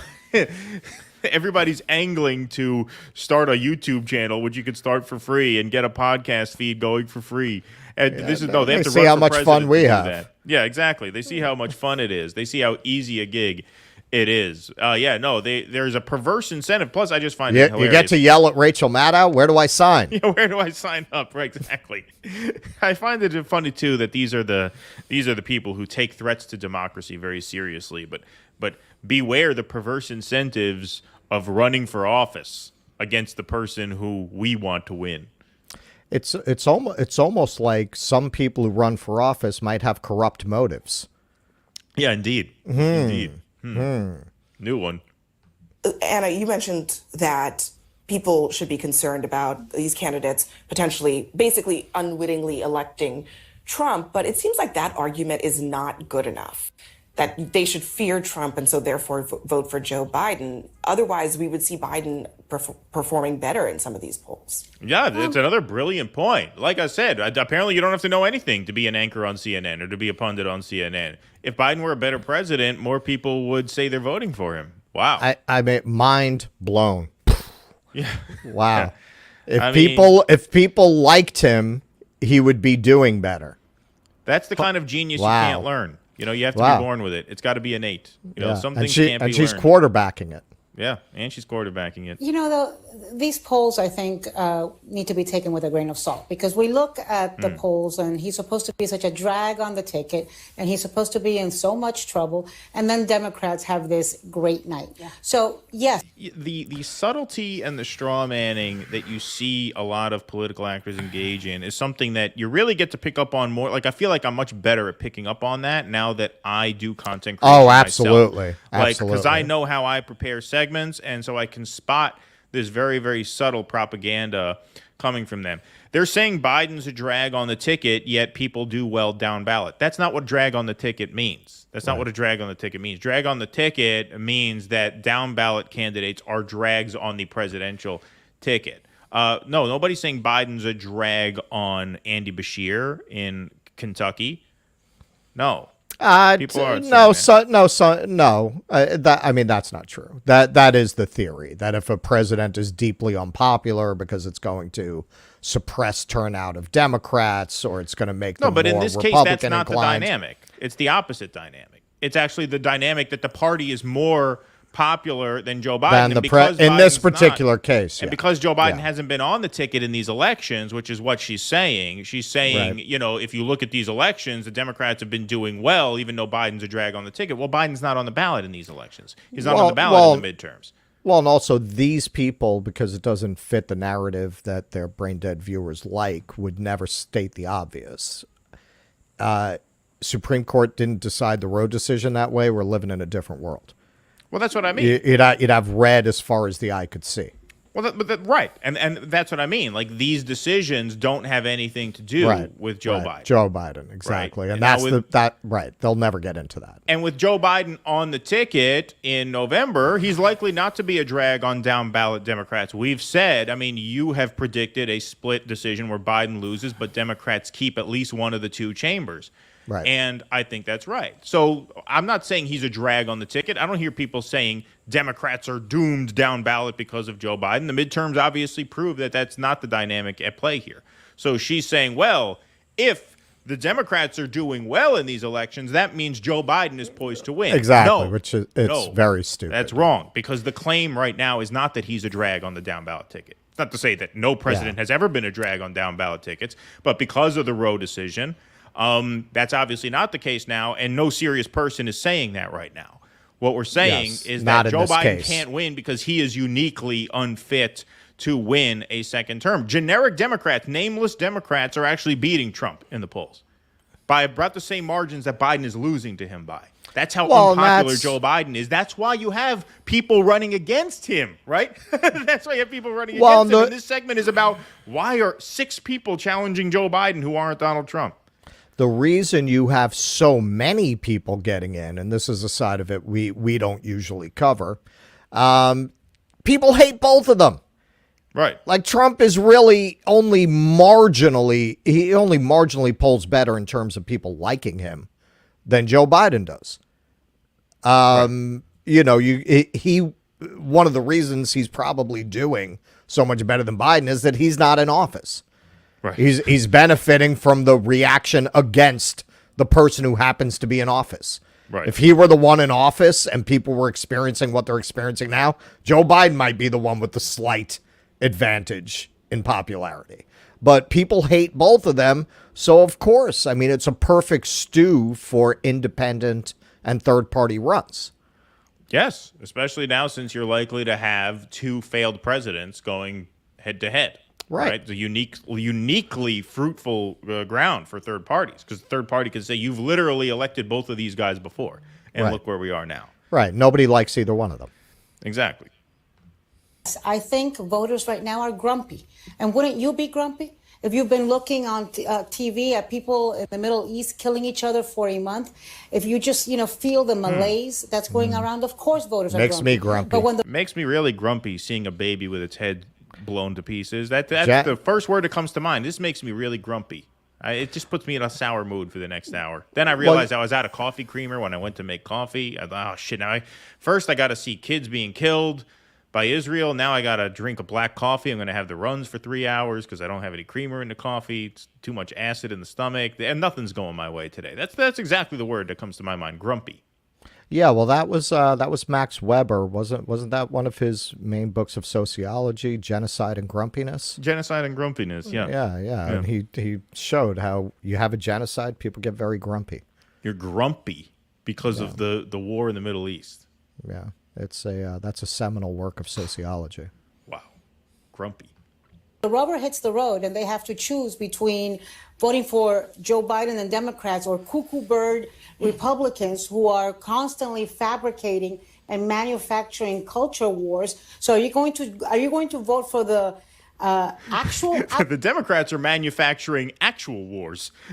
You talk about the Republicans are manufacturing culture wars, which they don't uniquely manufacture culture wars. Yeah. Oh, the Democrats never manufacture culture wars. The Kenty Cloth Party, they don't do culture wars. I'll they take don't a traffic in manufactured that. culture war over a manufactured world war any day. War. Personally, Yeah. Northrop Grumman doesn't make any money off those. Yeah, manufacturing culture wars. Outrage that is taking away choice from women, or are you going to vote for the manufactured outrage against Mickey Mouse and drag queens? Yeah, and we'll see. Well, we have to leave it there, but we'll see how that ends up. I agree with you. Polls are polls, votes are votes, which is a totally different thing. Anna and Molly, thank you both very much. Okay, so if we're going to have Cruella de Vil and Anna Navarro, we need someone with fashion model looks who's just a little brighter. Right. Yeah. It's quite the reaction, quite the panel there. Not too much brighter, just a little brighter. Yes, indeed. I want to go to a slideshow here, which I don't think I put in the back end. So excuse me for 1 second, folks. I just got to do a little bit of tech work that I believe I forgot to do before the show. That was my bad, everybody. Here it is. Sorry about that. I keep telling you, I'll take shit off your plate, man. fucking. I have to actually teach this you how to do fucking control freak. Oh, there's an issue with the file. Is that why? Maybe I did load it in and it just didn't upload correctly. Let me try one more time. If we can't do it, we can't do it. It's all right. Oh my God. Yep. Nope. Not working. All right. I'm going to try it this way. We're do it live. We're going to do it live. Fuck it. We'll do it live. Fuck it. Do it live. All right. The comment of the day, I meant to mention this. Vamp a little bit while I work this fucking thing sucks. Where Norm told the guy, your stupid smirk doesn't change anything. I saw a comment today. Well, we finally found an actual decapitation in this war. Oh, yeah, there you go. That was, I can't remember the name of the poster, but that was a good one. There you go. That got a chuckle out of me. Yeah, I got a chuckle. That's a good one. Yeah, no, there are a lot of great comments on some of our more recent videos. A lot of fun comments too on the Dem Gone Wild, the voter gone wild there. Yeah. Yeah, some fun stuff that you guys have been. I mean, getting not to go Trumpy, but we do have the best people. We do have the best people. We have the best people with the best chat messages. Indeed, that's absolutely correct. You can see by the intelligence of a lot of the humor. I'm proud of that, actually. Yeah, yeah. Something's wrong with our slides. Yeah. Oh well. Well, act it out, man. Hell with it. You know, you come out of theater. All right, here. You know what I'm going to do? Fuck it. We're going to do it this way. So, folks, we obviously know Jill Stein is running for the Green Party nomination. Now, here's an interesting piece of speculation because obviously Peter Dow was managing the Cornel West campaign as Cornel West decided that he was going to go independent. And after he went independent and Peter Dow was now presiding over a campaign with no ballot access and no infrastructure, Dow suggested that he had to step down from the Cornel West campaign due to quote-unquote, health reasons. But now that Jill Stein is running, I have a little theory that Peter Dow is angling for a job. So first, friend of the show, Jimmy Dore, and like I said, forgive the crudeness of these exhibits. We're having a difficult time uploading these files here. So you guys get a little behind-the-scenes peek into how the sausage is made. Jimmy Dore tweets out, so now she's going to announce that she's hiring Peter Dow to run her campaign, right? Just a little over a month ago, we were told there was no one else in the whole world who can run the Green Party presidential campaign except Peter Dow. So if she does not hire him, that means there was always somebody else available to run the campaign. And the question is, why did Jill Stein pretend that they had to hire Peter Dow to run the Cornel West campaign? So he's saying, hey, you know, now Peter Dow is out of a job, and he was the man for the job when Jill Stein was advising Cornel West. So should she pick him now? Of course, Peter Dow tweets out, breaking. Presidential candidate Jill Stein calls for investigation of Joe Biden and U.S. leaders for complicity in Netanyahu's war crime. He tweeted out a couple of different responses to her presidential campaign. And so I thought, you know, Jimmy made a good point there. But then it occurred to me, what if he actually does take a job with the Jill Stein campaign? Could you imagine that? Have he quits the Cornel West campaign to pray and recover mentally and emotionally. And then 3 weeks later, he's running the campaign of the candidate who replaced Cornel on the Green Party. And tweeting all day to defend himself against everybody who's calling him out for clearly being an op. Yeah, exactly. Yeah, I mean, could you imagine that? I think that would be pretty funny. That's just I am the guy who ensured that there would always be toilet paper in the toilet paper dispensers at Marianne headquarters. Right. Okay, when I got there, they were out of paper. When I left, plenty of paper. Right. Yeah, exactly. Yeah. Still not much ballot access, but, you know, fundamentals of the campaign otherwise are pretty strong on my watch. So, yeah, that's just a little... There were no to-go menus in the office. People didn't know who to call for delivery. By the time I left, 20 delivery menus. Because I noticed Peter Dow replied, you know, tagged Jill Stein in a couple of posts or mentioned that she was running for president in a couple of tweets. And I'm like, man, do you think that'll actually happen? That would be the funniest thing ever if he actually ends up on her campaign.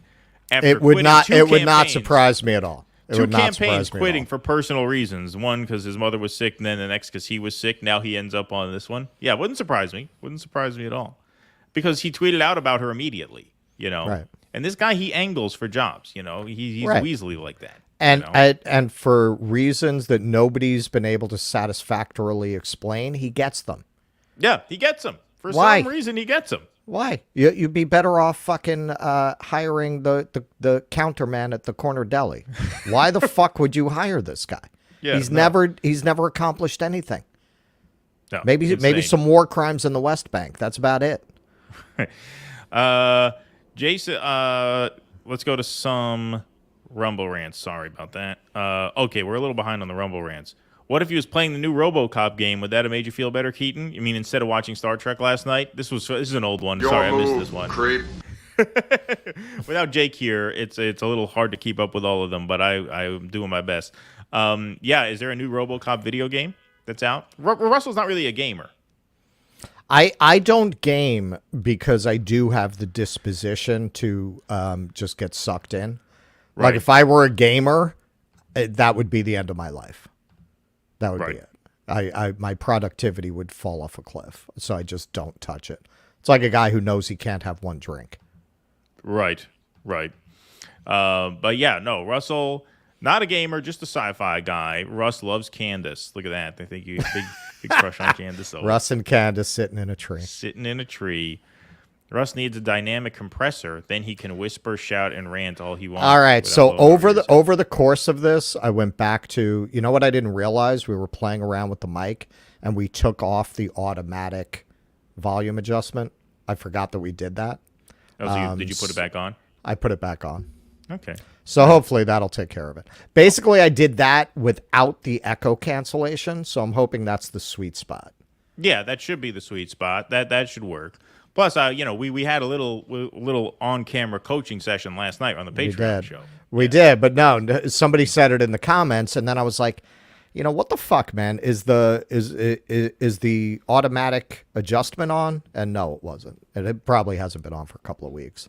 Oh, okay. I could turn mine off. I turned mine off just to keep up with your volume because people were saying I would come in too low compared to you. Maybe if we both have auto on, it'll work. It'll work well. So we'll give that a shot. I mean, really, because I've watched our clips on Jimmy, and it's not a problem because you got a fucking sound engineer there. They have a tech person who they check your levels beforehand. They make you count to 10, and then they ride the levels as you're going. They ride the levels, exactly. Exactly. And Jake has been riding some levels too, but we haven't had Jake too many times because we've been doing a lot of day shows lately because we had to adjust our schedule last week. So, but yes, thank you for bearing with us at this time. 338 over on Rumble. 869 here in YouTube. Great crowd this Friday morning. Thank you all for being here. Hit that like button wherever you are. We got to juice the algorithm. We got to wake people up on these Friday AM streams. Same thing on Rumble. Hit that like button, please. Hit that follow button as well over there. Very important. All right. We got a couple more segments here, but let's take some super chats first. Franklin Worsham, thanks for the $4.99. The Napoleon movie arrived too late to explain why invading from the West is a bad idea. Yeah. That movie looks good. I love that joke, Franklin. Thank you. Yeah, it's a good one. The movie looks good, actually. Joaquin Phoenix playing Napoleon. I definitely want to see that. In an old Ridley Scott epic. It's back here somewhere. I have an enormous Napoleon biography. Yeah, there it is. Huh. Interesting. Yeah, that was a very good biography of Napoleon. The description of the Russian campaign is particularly fascinating. And if you have gallows humor, I just thought it was kind of funny that the Russians just kept retreating and drawing them in. They would line up to fight and then be like, psych, and then go deeper in because they just wanted to get them too deep into Russia to escape when the winter hit. Right. And then they get them all the way to Moscow, and then they burn Moscow so that they can't shelter there for the winter. And then they attack on the retreat. Right. It's an incredible story, and it's one of the reasons that we backed the wrong horse here. Yeah, and no, that Napoleon movie though looks good. That's Ridley Scott. He's getting up there in age now, but that's looks like an old school Ridley Scott epic with Joaquin Phoenix. In the title role. I believe, unless I'm mistaken, that was like a Stanley Kubrick dream project that never happened. Interesting. Like he wanted to do a Napoleon movie, and it just never came together. Have I heard that? It sounds familiar, so it's probably true because it rings a bell. I feel like I've heard that before. Yeah. Okay. Interesting. Kind of people we attract. Somebody in the chat's gonna know. Somebody will know. Yes, Jason Voorhees, Jill Stein, 2024. Beautiful. You know what? Speaking of the horror connection, that was a season of American Horror Story I thought was very clever. The election satire one, where they played the moment that they announced Donald Trump as president as these horror movie reactions from libs. Right. It was very good. And like the core sin of one of the characters was that she had voted for Jill Stein. Her partner finds out, and she just can't forgive that. Right, exactly. Even though they're in California. Right. Yeah, no, the whole Jill Stein thing, I mean, this does speak to the dysfunction of the Green Party. And it's no disrespect to Jill Stein, because I know a lot of people admire her for a lot of her stances on things, and, that's all well and good. But I told you. Oh, there you go. It came together, but he pulled the plug on it. There you go. See, somebody did know. Beautiful.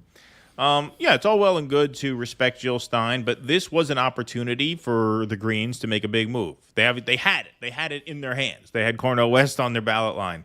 Couldn't make it happen. They had an opportunity to pick a star and actually make a real impact, and they're going to put Jill Stein, the 2016 candidate, out there again. I mean, look, as you can see, she drives the CNN people crazy. So as a troll, if that's what you want to do, if you want to troll, the best way to troll the Dems is to vote for Jill Stein, obviously.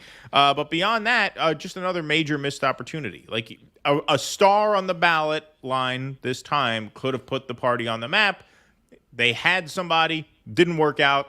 Not all the Greens' fault, I don't think. I think a lot of that's on Cornell, right, to be fair. But part of politics is making shit happen, right? Pulling shit together, getting your house in order, and running to, if not win, make the biggest impact possible. Clearly just incapable of doing that. Now they're going, all right, we'll run Jill again. I guess we got nobody again. Right, yeah.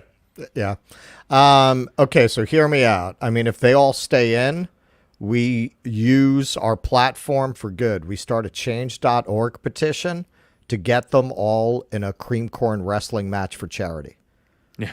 RFK, Cornell, Jill. I mean, my money would be on RFK. Who else is for that running? One. Whoever the libertarian is. Yeah, that guy's fucking. He's like fucking shooting like animal steroids and he's fucking mainlining that shit. Yeah. Like that. I'm sorry, man. You cannot have a body like that at 70 without artificial help. Yeah, like and that's just not natural.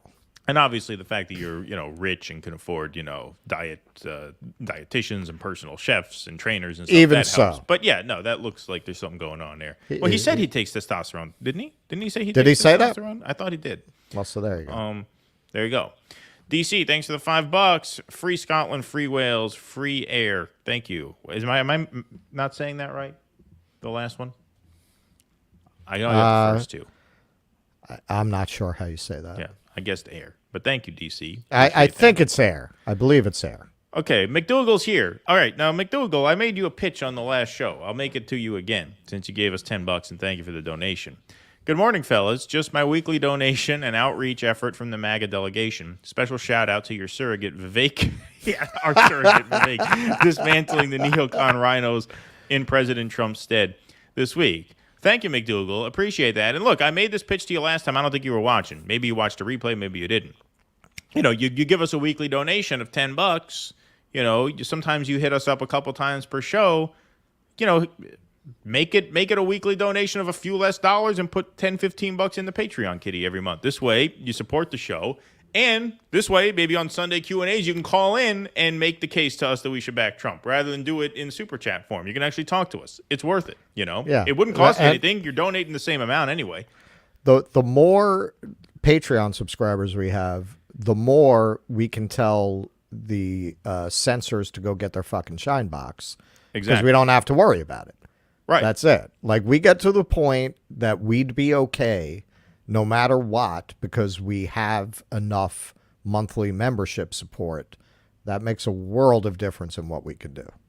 Oh, yeah. It opens up whole new possibilities for the show. That's why we said if we get to 500 paid subscribers, which we are now in the neighborhood of 370 to 380, so we've made a lot of progress since we announced this. We're getting there. Almost halfway there. We'd love to get there by the end of the year. More than we will halfway do.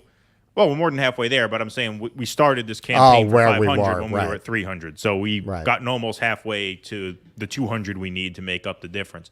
But we will add a fourth stream, and that'll be an hour-long uncensored Rumble stream in the AM hour. So that's a perfect example of the more memberships we get, the more censor-proof we are. We'll add uncensored shows and start doing more material that we would like to be able to do. Exactly, because we don't have to think in terms of YouTube as the main source of revenue. Right. So like McDougal, to make an example of your donation, now, in order to hear from you and in order to get support from you, it's got to be in the form of a super chat. Well, what if they turn the super chats off? Then we're screwed. Right. Then you can't get in touch with us anymore. But if you become a member, then you can get in touch with us whenever you want. You can keep the show going that way. It's beautiful. And it won't cost you anything extra because, like I said, if you super chat us once or twice per show, it's apples and oranges. You're spending the same amount. And you get to see us do content you won't see us do here. Exactly. Like new Steven Crowder inspired Marvel villain Yeah, right. Mephisto. Yeah. We covered last night. 007 Angelo, thanks for the $2. Guys, today's Mafia are all in Washington, D.C. Yes, indeed. Well, you know what? Just quickly, knowing mob history as I do, it has often occurred to me that in many ways, you were better off dealing with the mob. Back when New York was run by the mob, you probably had more opportunity and who you were dealing with was more clear. Now it's been handed over to the developers, and it's very much what Michael Corleone says in The Godfather. My father always said, one man with a briefcase can steal more than 1,000 men with guns. That's the situation now. And I'm not one to glorify the mafia or whitewash the mafia. I'm just saying the people who replaced them are arguably worse than the mafia was. Yeah, I think you can make a case. Where's Skill? Thanks for the $5. How you doing? I'm Vinny Two Balls Gugliano. My pronouns are they, them. This Starbucks union is under us now. Yeah, we're charging $45 for a venti. Capiche? Good one. That's a good one. Good one. Where's Skill? Pat Donahue. Celtic were founded by Irish immigrants. Okay, hence the club colors and clover crest. Loads of Irish travel to support them. Interesting. Okay. Green Brigade sings songs of support for Irish freedom from Britain, etc. Interesting. Okay. Very Good to know. interesting. So, of course, they're pro-Palestine. Indeed. Bridgeman. I voted for Jill Stein, a.k.a. trans James Cameron. Yeah, she does kind of look like a female James Cameron. A little bit. I can see a that. little bit. I can see that. Separated at birth. Yeah. Meteor Dreams. Trump did a primetime Univision interview. When? Recently? Really? Interesting. That would be something. Did he bring his taco bowl? Yeah. I remember the Taco Bowl photo op. That was a 2016 classic. Celebrating Cinco de Mayo. Yeah, I bet our mutual friend who we got to know each other trolling his Facebook page, I bet him in 2016. I said, if Trump wins, you have to buy me a taco bowl at the Trump Cafe in Trump Tower. I never held him to that. I should have. You should. I really should have. That would have been a lot of fun. Maybe I still can. I don't know. Is it still in business? Well, it's like Pottersville in Trump Tower. Like everything is Trump branded. It's Trump Grill, Trump ice cream, Trump suits. Everything is just it's insane. It's like being John Malkovich. It's like you went inside Trump's brain. Right. So yeah, like there's a bunch of eateries there that are Trump branded. Right. So I mean, if they're smart, at least one of them has to have a special commemorative taco bowl. Yeah, I mean, how could they not? Right. Yeah. Extra Bulla, thanks for the $2 from Moloch. Inside joke. Yeah, Bulla and I were DMing last night. Thank you, Bulla. Appreciate that. But by the way, is that an Allen Ginsberg joke? Go over and subscribe to Extra Bulla's YouTube channel. Bulla just hit 500. Now he's monetized, so now he's in the YouTube business. So congratulations to Extra Bulla. Mazel tov. So go subscribe to his channel and hit him up with some super chats on his next show. I think he's on again Saturday night, midnight. Great time slot. All right. Can I comment on a non-super chat? Yeah. All right. So this is what I have to say about that.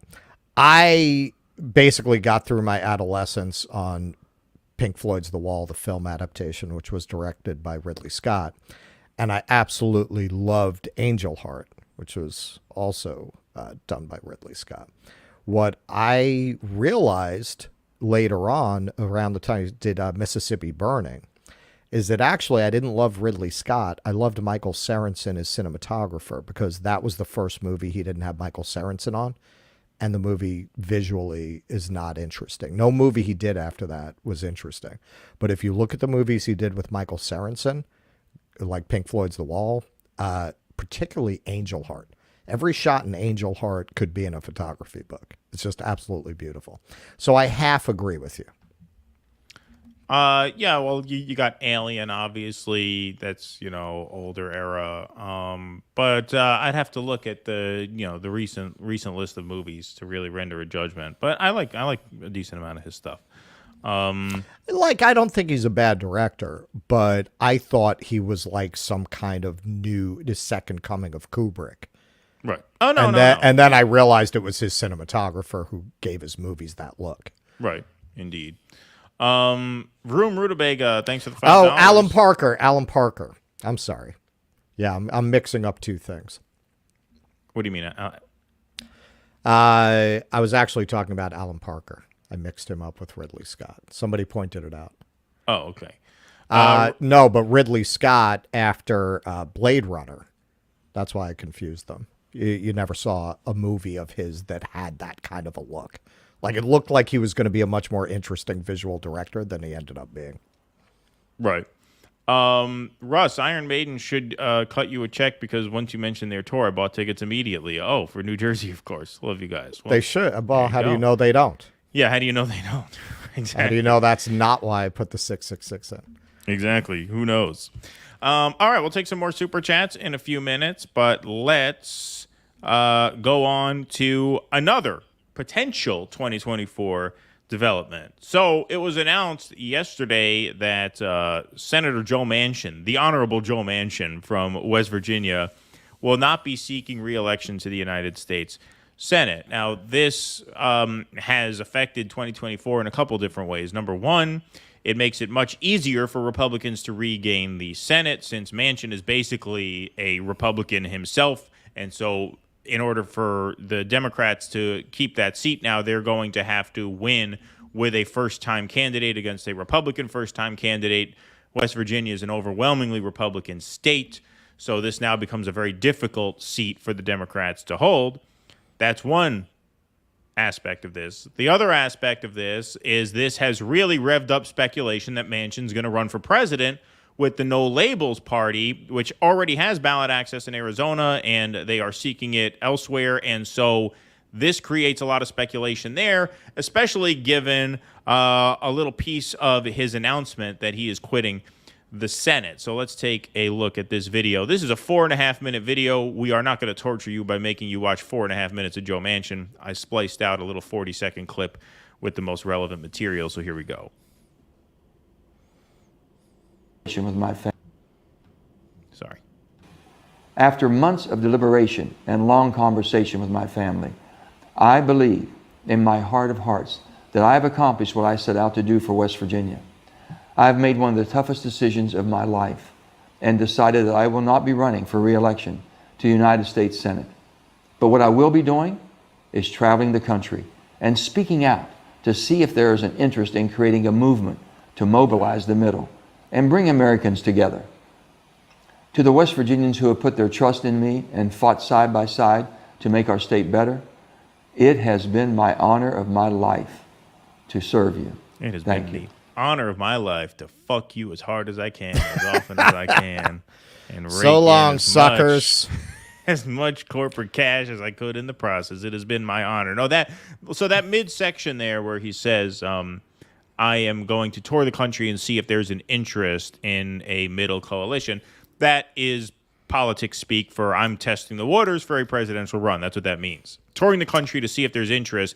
We know previous reporting has confirmed that No Labels is actually interested in him to lead a, quote unquote unity ticket. So they would find him with a moderate Republican, perhaps a Mitt Romney, who's not going to be in the Senate anymore, to run a third-party challenger campaign. It seems like he is at the very least exploring that.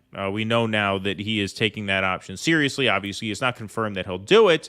But if Joe Manchin does it, then you have Biden, Trump, RFK, Cornel West, whoever the Libertarians nominate, because they're going to nominate someone, and then Joe Manchin. So you have potentially 6 candidates who can garner significant support in this race. I mean, this really could be a very, very chaotic. It's going to be Thunderdome. Yeah. It'll be Thunderdome. Yep. I want to see them fight it out with clubs and sticks. What's really sickening about 7. that video? I'm sorry, I left out Jill Stein. I'm sorry. I didn't mean to say that. 7. Biden, Trump, Stein, Cornell, Manchin, RFK, Libertarian. 7 candidates in the race. I mean, fuck RFK, man. She's wiry. My money is on her in a gladiatorial combat. Oh, Jill Stein? Give them all like Escape from New York. You give them like the garbage can lids and the bats with the nails in them. I mean, Manchin's no slouch either. He looks like a pretty big dude. He looks like a pretty, yeah.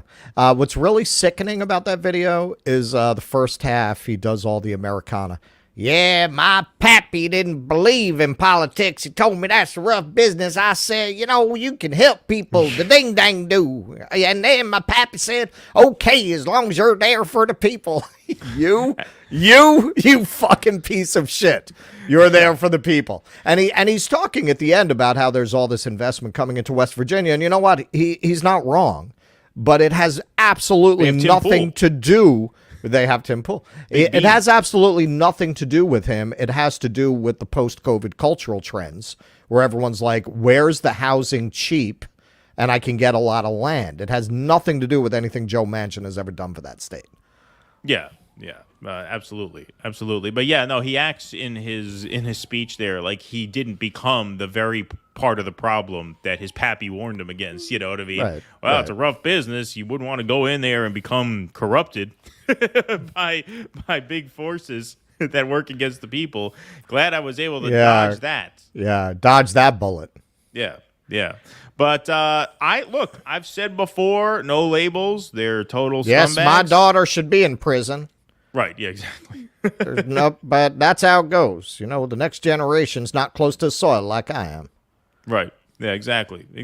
But, I've said as much as obviously no labels is not a real third party. It's a very contemptible, scumbag organization. Right. I do hope they run somebody. I hope as many candidates get in as possible. I think having 7 candidates in the race would be great.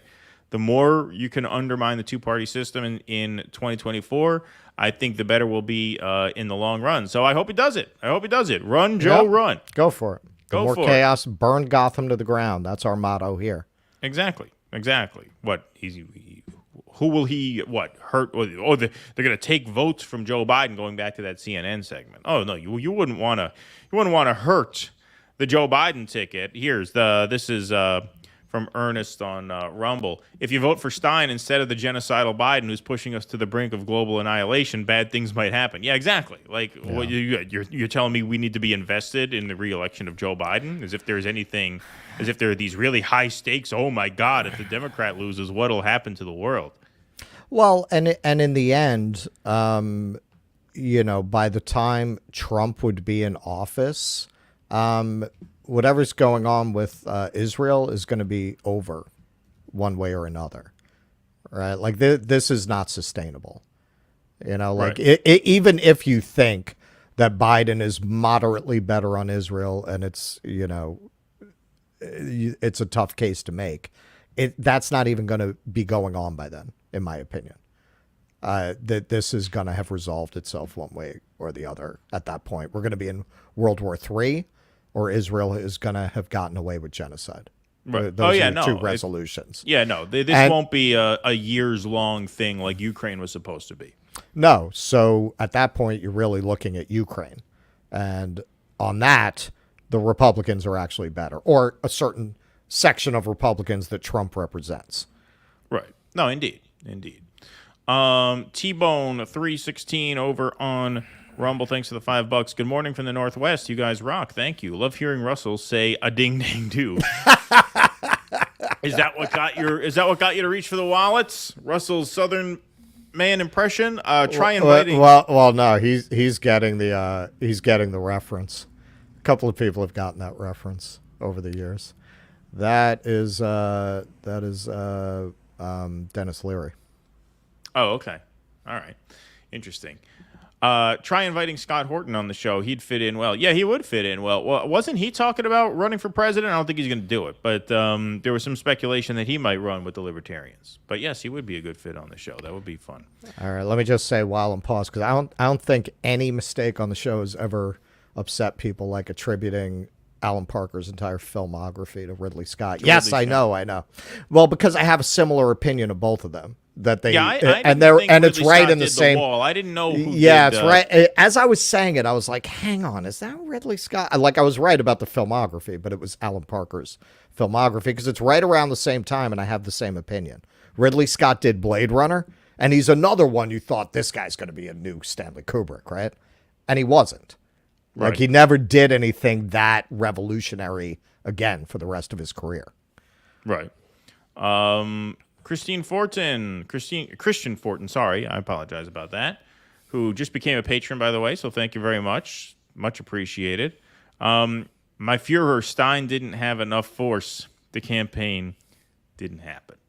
Thank you, Christian. Dominic Morrow, thanks for the $5. Do you think Cornel West will become Stein's vice presidential choice? No, I don't think so. I think they have gone their separate ways. Yeah. And whatever he's There's doing some over bad there, blood there on his independent run, he will ride that as far as he can. I don't know how far that'll be, but no, I don't suspect that'll happen. No, they'll keep it in-house, which is what they're known to do, right?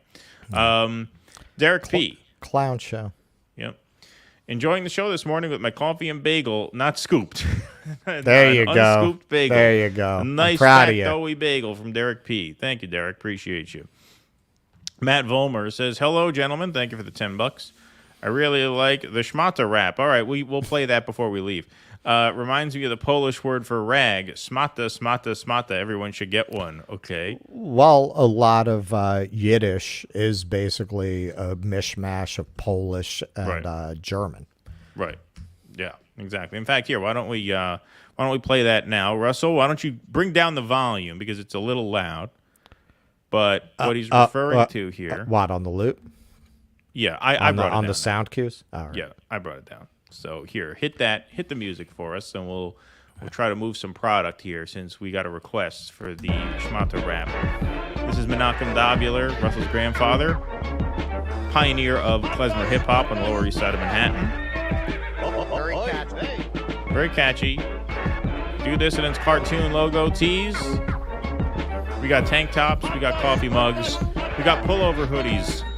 We got zip-up hoodies. I like the zip-up hoodie. I like the little patch there. Piss off your relatives at Hanukkah, Christmas, Kwanzaa. And Thanksgiving. That's coming up. Thanksgiving's right around the corner. Yeah, Thanksgiving's right around the corner. So you're definitely going to want to get a shirt to wear to Thanksgiving because that'll prompt the question, what's Do Dissidents? And then you could say, oh, it's this show. It's this political podcast. Oh, what do they talk about? And then you can tell them what we talk about, and boom, you're in a fight. What's Thanksgiving without a fight about politics, right? So that's a perfect way to start a fight at Thanksgiving. Wait until everyone's got a lot of Do Dissidents merch. Yeah, wait until they have a lot of scotch in them, and then start a fight. Start an argument. Right. Exactly. And make sure you got those little corn holders on the table. Just jab them right in. Yeah. You know? Yeah. And that's dodissidents.com/merch to go and get your Do Dissidents schmatas on sale now. Matt Volmer, thanks for the $10. You're the one who gave us the schmata request. Sorry. I had in my head that was Derek, but that was the previous one. McDougal, thank you very much. Do you guys have a Discord? We are setting that up. Yes, we were actually on with Jake after the show on Wednesday nights, getting it set up. So we will have a Discord set up. I would say by Sunday that'll be ready to share and promote. We'll definitely check out the better non-YouTube outlets as I slowly convince you to get on board the Trump train. Well, you don't have to not watch us on YouTube. That's not what we're saying. We're saying, if you become a patron, then you can call into the show and talk and really try very hard to get us on the Trump train. You can actually have a conversation. That's it. You can talk to us directly. Exactly. Make a direct appeal.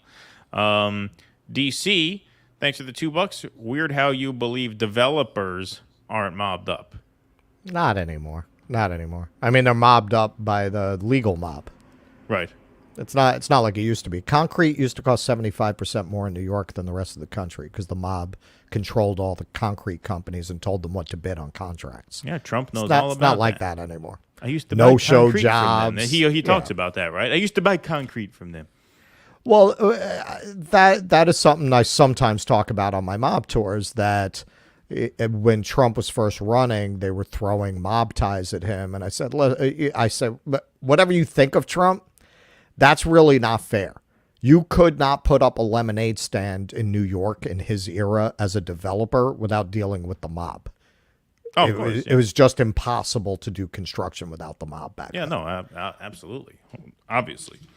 All right, we'll take a few more super chats before we head out, but we have one more segment to wrap up the day with. So Joe Biden visited a Stellantis plant yesterday that is allegedly, supposedly staying open thanks to the deal that was brokered between the United Auto Workers Union and the big three automakers. So Joe Biden was there giving a speech to the auto workers who are grateful to him for some reason, I guess because they didn't have their heads bashed in by Pinkertons when they were on the picket line. I don't know what he did beyond that to really help them get this deal, but on the inside, they were very grateful to Joe Biden.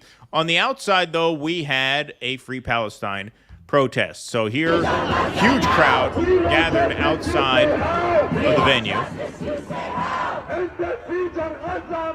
This is what I mean, where you're seeing politicians followed wherever they go with these protests. And it's really an amazing thing. That's great to see. But that's not where all the action was. One of these protesters was inside the hall as well. Here is a Free Palestine protester interrupting Joe Biden's speech. And one of the things that really incensed me about this was the reaction from the crowd, shouting down the Free Palestine protester. He didn't own it. He ran. My dad ran an auto. He didn't own it. He ran an automobile agency for a long time.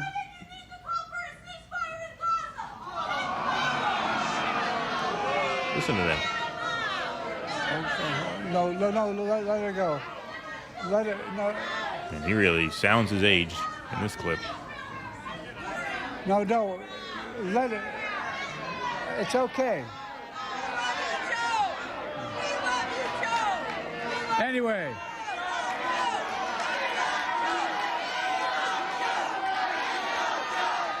We love Joe, chant the United Auto Workers. I guess what I'm trying to say to you is, I grew up in neighborhoods where I know what it likes when the plant closes down. Yeah, very good. So, this is what we talk about when we talk about the blind spot of the Bernie Sanders movement, the blind spot of the Social Democrats, the blind spot of a lot of that Bernie coalition. We did a segment that touched on this. We didn't get in depth into this. Maybe we will actually on Sunday.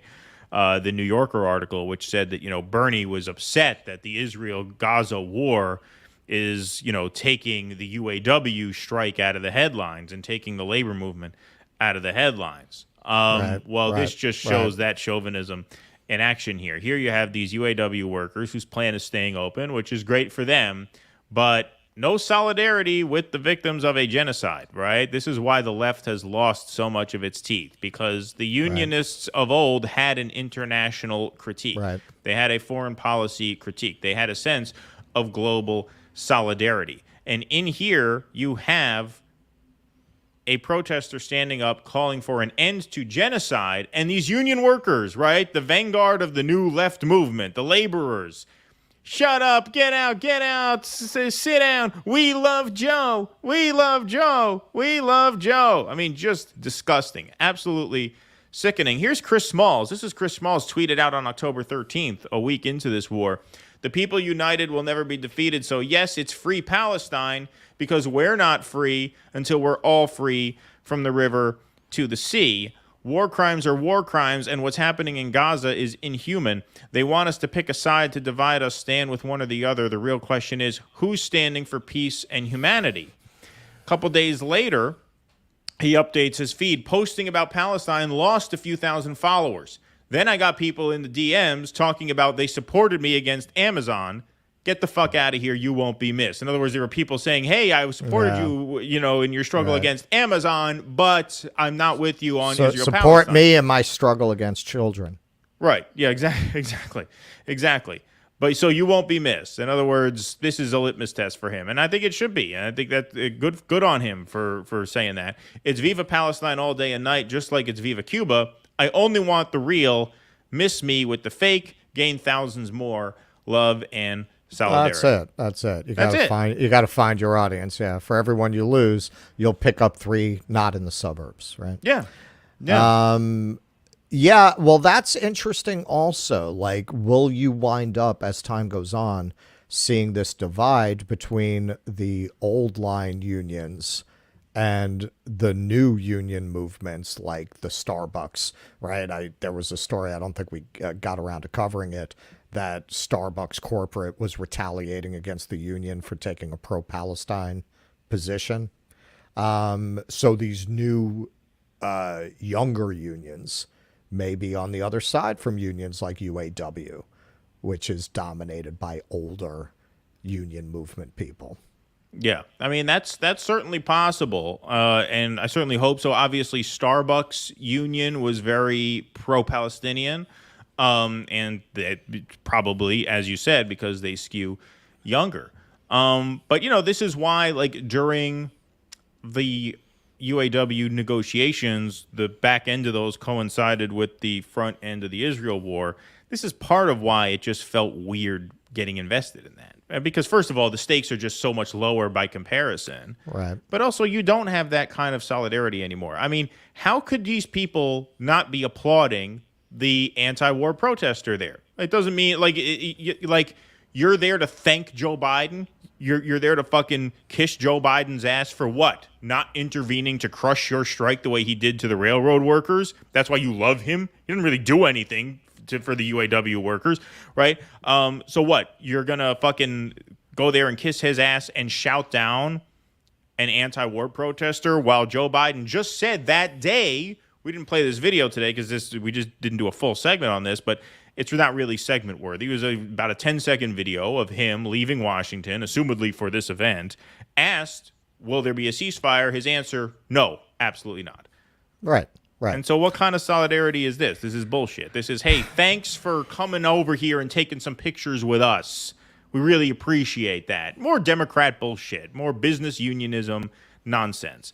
And, oh, who's this person out here complaining that we're funding a genocide? Boo, boo, get out, sit down, shut up. We love Joe. Just and that's what you get at all of these events. At all of these events, if you notice, if there's a common denominator, the foreign policy disruptions, those people are like foreign policy wonks. They're not libs per se.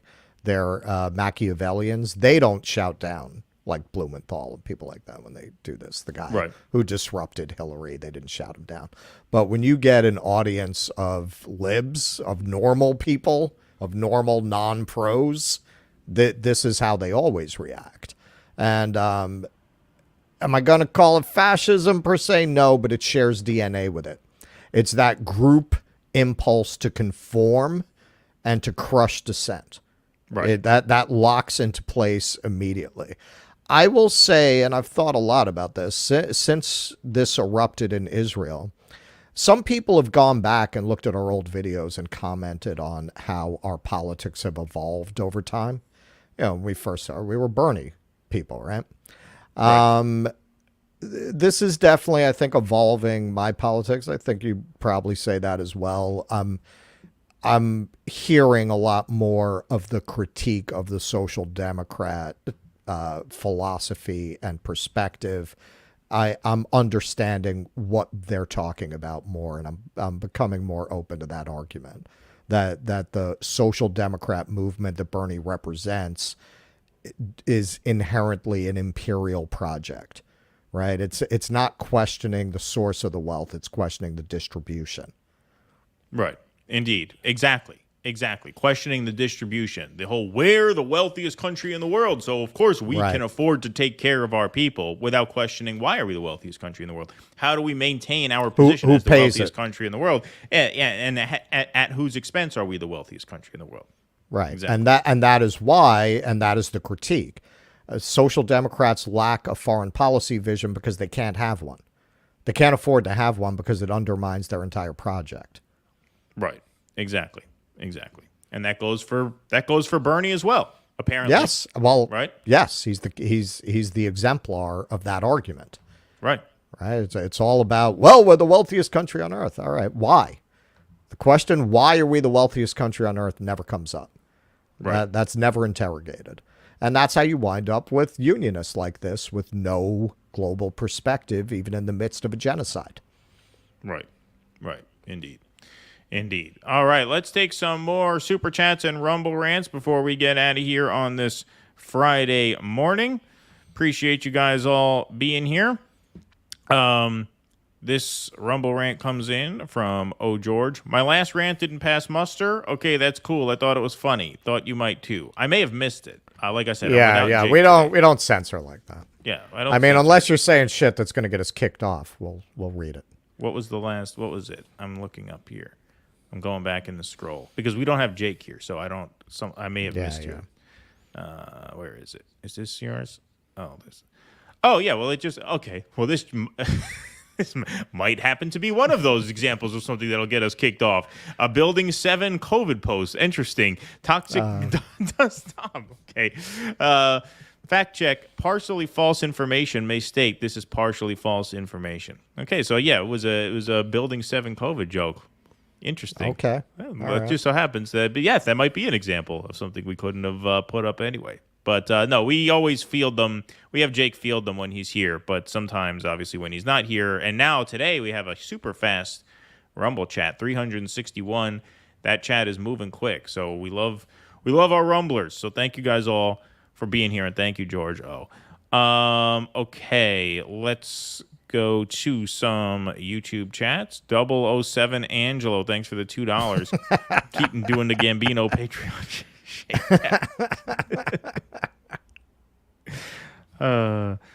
All right, Justin Watson, thank you for the $2. Oh, now you got to raise the volume on those now. Yeah. The schmata thing is set really high. Yeah.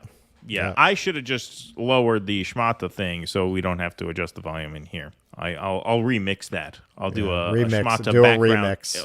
The background remix on the schmata rap. Justin is from West Virginia. Investment comes in and wealth leaves. Interesting. Interesting. That's an interesting dynamic, right? Because I can see that. Right. You know, that's what's happened. I mean, that is oddly enough what has happened to a lot of New York City is investment comes in and wealth leaves. That's how you have such a big wealth gap in New York City. It's the highest credit card debt, and it's the greatest wealth gap in the country. Exactly. New York City. Exactly. Well, that's an interesting observation. Maybe that's the beginning of me figuring out the economy of Buffalo. I said that when I went up there last year. You could see there was a lot of money coming in, but you could also see there was no wealth, right? I couldn't figure it out. Like where is this money coming from? How are there all these like Broadway class theaters, like somebody in a town with no people? Right. And people kept telling me state money, federal money. But I started reading some essays about it. They said a lot of investment groups are putting money in there, but there's still no people. So maybe it's a dynamic like that. Yeah. That could be. I've noticed though that look, that's part of a broader phenomenon, right? I mean, these are old numbers because this is back when I was tour guiding in New York, but one of the years I was doing it, I think 30% of apartment sales were to overseas buyers, right? So that's an example of an influx in investment. Midtown, it's over 50. But a drain of wealth, because the money's not there. It's being seized from outside actors, right? So there's money in the city, but there's no people with the money in the city, so it's not generating prosperity for people. That's interesting. That is the first explanation for what I saw in Buffalo that makes any sense. That it's BlackRock capital, so you're not going to see actual wealth in the town. Right. Right. You'll see some buildings getting built up. Right. But you're not going to see money. Yeah. Exactly. Yeah.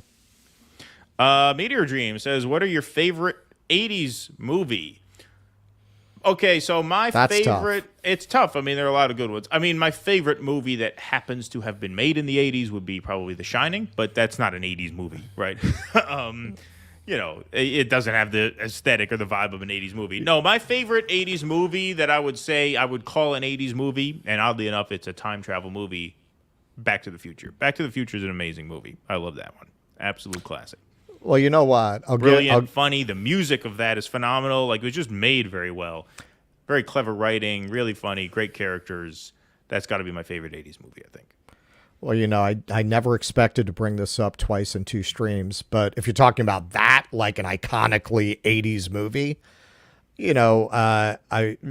Fast Times at Ridgemont High would come to mind. Mm-hmm. It was like an iconic movie of that period that I loved. That's quintessential, yeah. Back then. However, I'm going to give you some cult movies, and this is why. I was going to recommend this. I saw a movie in the theater with Nikki, who's been on the show a few times. Divinity. This was produced by Steven Soderbergh, and that is the only reason that it got made.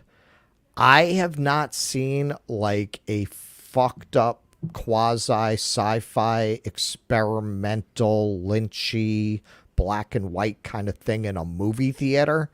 I couldn't tell you the last time. Decades. Because movies like this don't play in movie theaters anymore. They don't even get made, really. Right. I mean, you don't even see them on cable. One of those, you really don't know what's going to happen next because this movie is following a surreal dream logic kind of a film, like Mulholland Drive, but nothing like that. It's more of a sci-fi thing. And you know, me and James we grew up together. You know, we're talking about how, you know, these great cult movies of the 80s. You used to see movies like this in the movie theater all the time. So I will name you some of those. Liquid Sky is one of my favorite of those kind of movies from the 80s. Eating Raoul is another one I will recommend about rich cannibals. So there's a couple. Oh, and Repo Man. Those may be my three favorite cult movies from the 80s. Repo Man is good. What about They Live? Asks EJ Imagine. That's a great one. I believe, that had to have been the 90s because I was in college when I wandered into a movie theater right in the iconic scene of the glasses. I think that was a little later, yeah. But great one, though, for sure. My favorite Norm quote of the week, Obama's such a zero, he's a -1. Obama knows one thing, and he knows it well, basketball. Outside that, he's as useful as talking to an avocado. Norman Finkelstein said that about Obama. He knows basketball well. Interesting, wow. That is a man who's like, how much more canceled could I be? Yeah, it's a guy who just doesn't care, right, exactly. That's funny. I didn't know he said that. All right. I love the rant. See, now I love you for that reference, quickly. George. I love you. It's one of my favorite scenes in that movie. In Repo Man, where he goes, "Yeah, it's the whole matrix of coincidence. Like you're thinking shrimp, and somebody says shrimp or plate of shrimp. Nobody can explain it." Overdue. Thanks for the $5. There ought to be a massive public service campaign. Don't vote 2024. Yeah, I mean, I think, you know, like I said, I mean, there'll be plenty of time to litigate that. You know, I don't get too precious about those things, although at this point you have to boycott the Democratic ticket. There's no question about that, for sure. Just to comment on a list somebody put out, Rocky Horror Picture Show is the 70s, not the 80s. Yeah, that was earlier. Pro-Palestinian protesters occupy a New York Times building lobby. Yes, as thousands march through Midtown Manhattan today. Keep up the protest pressure. Oh, that's right. You know, yesterday was part of the shut it down for Palestine. Maybe that was it.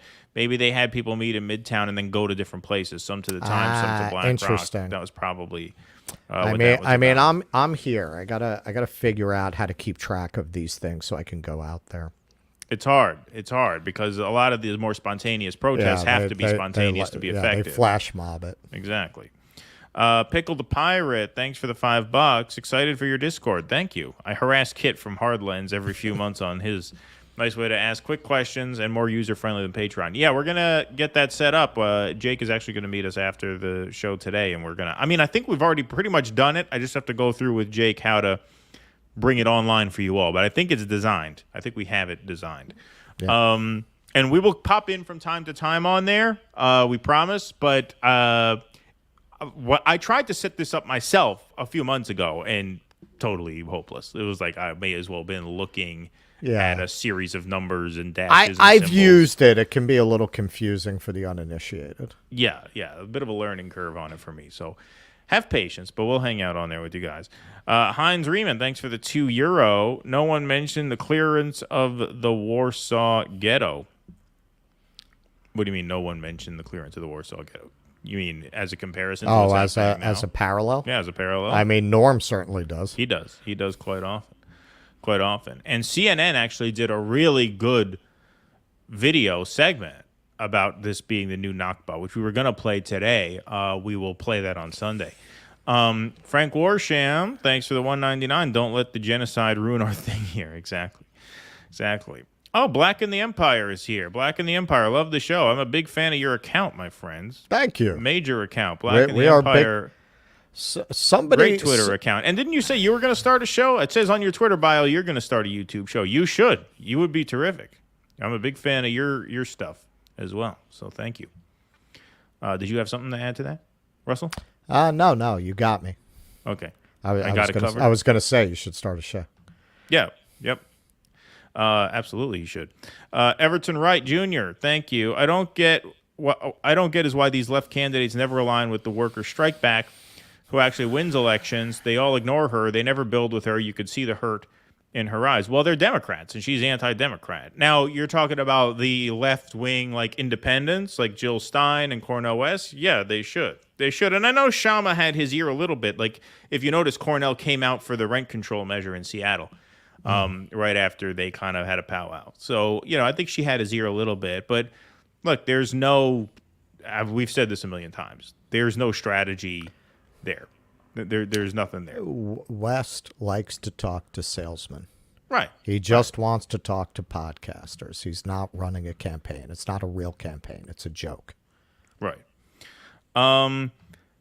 What did you think of Batya Ungar Sargon on Glenn Greenwald's I got to show? check that out. Check that out. Yeah, I started watching it. Do you understand her argument about weakness? I don't get it. And I guess Glenn didn't want to push back in that context. Yeah, I started watching that. I have not watched the whole thing. From what I saw, obviously hugely unimpressed with what she had to say. But I can't really comment further because, honestly, I don't remember it fantastically well. I was listening to the first few minutes in the car. It was about a 20-minute interview, as I remember. Look, Glenn is in a spot here where you could tell what he's trying to do. You could tell that Glenn Greenwald has attracted, and I don't fault him for this because I think he speaks his mind. I don't think he goes out of his way to court a particular audience, but because of his coverage and his venue over on Rumble, which has a more conservative-leaning audience. Not that there aren't lefties over there. There are a lot of left-wingers there now as YouTube is getting more and more ridiculous in a lot of the anti-left censorship. But Greenwald has obviously attracted a more conservative audience in recent years than he used to. He started out as basically a blogger where his audience was almost exclusively left-wing. He's added a lot of conservatives to that audience, which, once again, I don't fault him for that. But you could see him trying to talk his audience through this issue in much more subtle ways and using much kinder approaches than, say, we would. You know what I mean? I think we're to his left on this. We probably are, but he's been a pretty strong pro-Palestinian voice over his career. And I will also point out, hey man, we're honest brokers, and he's a friend of the show, and I love his reporting, and I continue to be a subscriber. Taibbi has, as far as I can tell, I got to go back. We've been really busy, but I think I would have noticed. Taibbi hasn't touched this as far as I can tell. Now, okay, he's got a beat. Right, his that's beat basically is media the speech beats, and so does he have an obligation? Well, the media coverage of this is a pretty interesting fucking story. So is it the relationship with Schellenberger and Barry Weiss that's making him feel like I've burned enough bridges. I don't feel like burning the ones I have with fellow canceled journalists. It kind of looks like that to me because just knowing him, I can't see how he would not have written a media coverage on this subject article yet. And maybe he will. Maybe it's forthcoming. Maybe right now he's really been delving down into the revelations that Stanford lied about how much they did in regards to the censorship. That's breaking. So he's really covering that in Congress, and Jim Jordan personally followed up and investigated the IRS going to his house. So he wrote an article about the outcome of those investigations. So maybe he'll get to it, but so far he is not. Yeah. That would be interesting because, there is a media criticism angle to this whole thing. Of course obviously. there is. Of course there is. Greenwald started writing about the war on terror, though. That's been kind of his beat. Obviously he got much into surveillance, but surveillance was sort of an outgrowth of the war on terror, and that's when he really started his career as a writer. So this is more his beat. So he's been pretty strong on this. We probably are to his left on this, but I think part of the reason why we appear so far to his left on this now is because he's trying to coach his audience that has become more conservative through it. And I think that's what I sense from him, because he's not willing to speak as strongly as we would, and you would think, given his past body of work, that he would. RBGH. There's a good example of why witness testimony is unreliable. I swear to God, in my brain, when I was in college, I walked into a movie theater and saw They Live. Must have been in Queens, and my brain is putting it in Albany because it's 1988.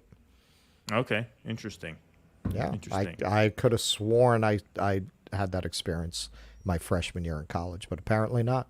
Apparently not. RBGH fam, thanks for the $5. The U.S. dollar is an investment vehicle for the rich, backed by the largest military ever. It is not fiat currency. Thank you for the message and the donation. Rebecca Rydberg, thanks for the $4.99. Still planning to connect with the Green Party caller and report on any of the campaign scoop? Yes, I do. And now that Jill Stein is running, there's an added level of intrigue there. So yes, I do plan on doing that still. These are. I hate to keep making the same excuse, but it becomes more and more valid every day. Like there's just more and more and more stuff to. It is so much. Yeah, it is a ton. And I personally, in addition to keeping up with the things we're going to cover on the show, I'm reading about the Middle East, like books. Like when I'm not doing that, I'm reading books to give myself a better overall grounding in these subjects because, as we've pointed out, foreign policy is the blind spot. And you got to try not to sound like an idiot, Right. I'm educating myself on these subjects. Meteor Dreams. Have you guys seen the movie Kramer versus Kramer? Yeah, of course. I never actually did see Kramer versus Kramer. I don't think I've ever actually sat through that one. Yes, it's one of those classics that Yeah. I just have not gotten around to. That's back when they made movies. Yes, indeed. Emoji. Actual cinema.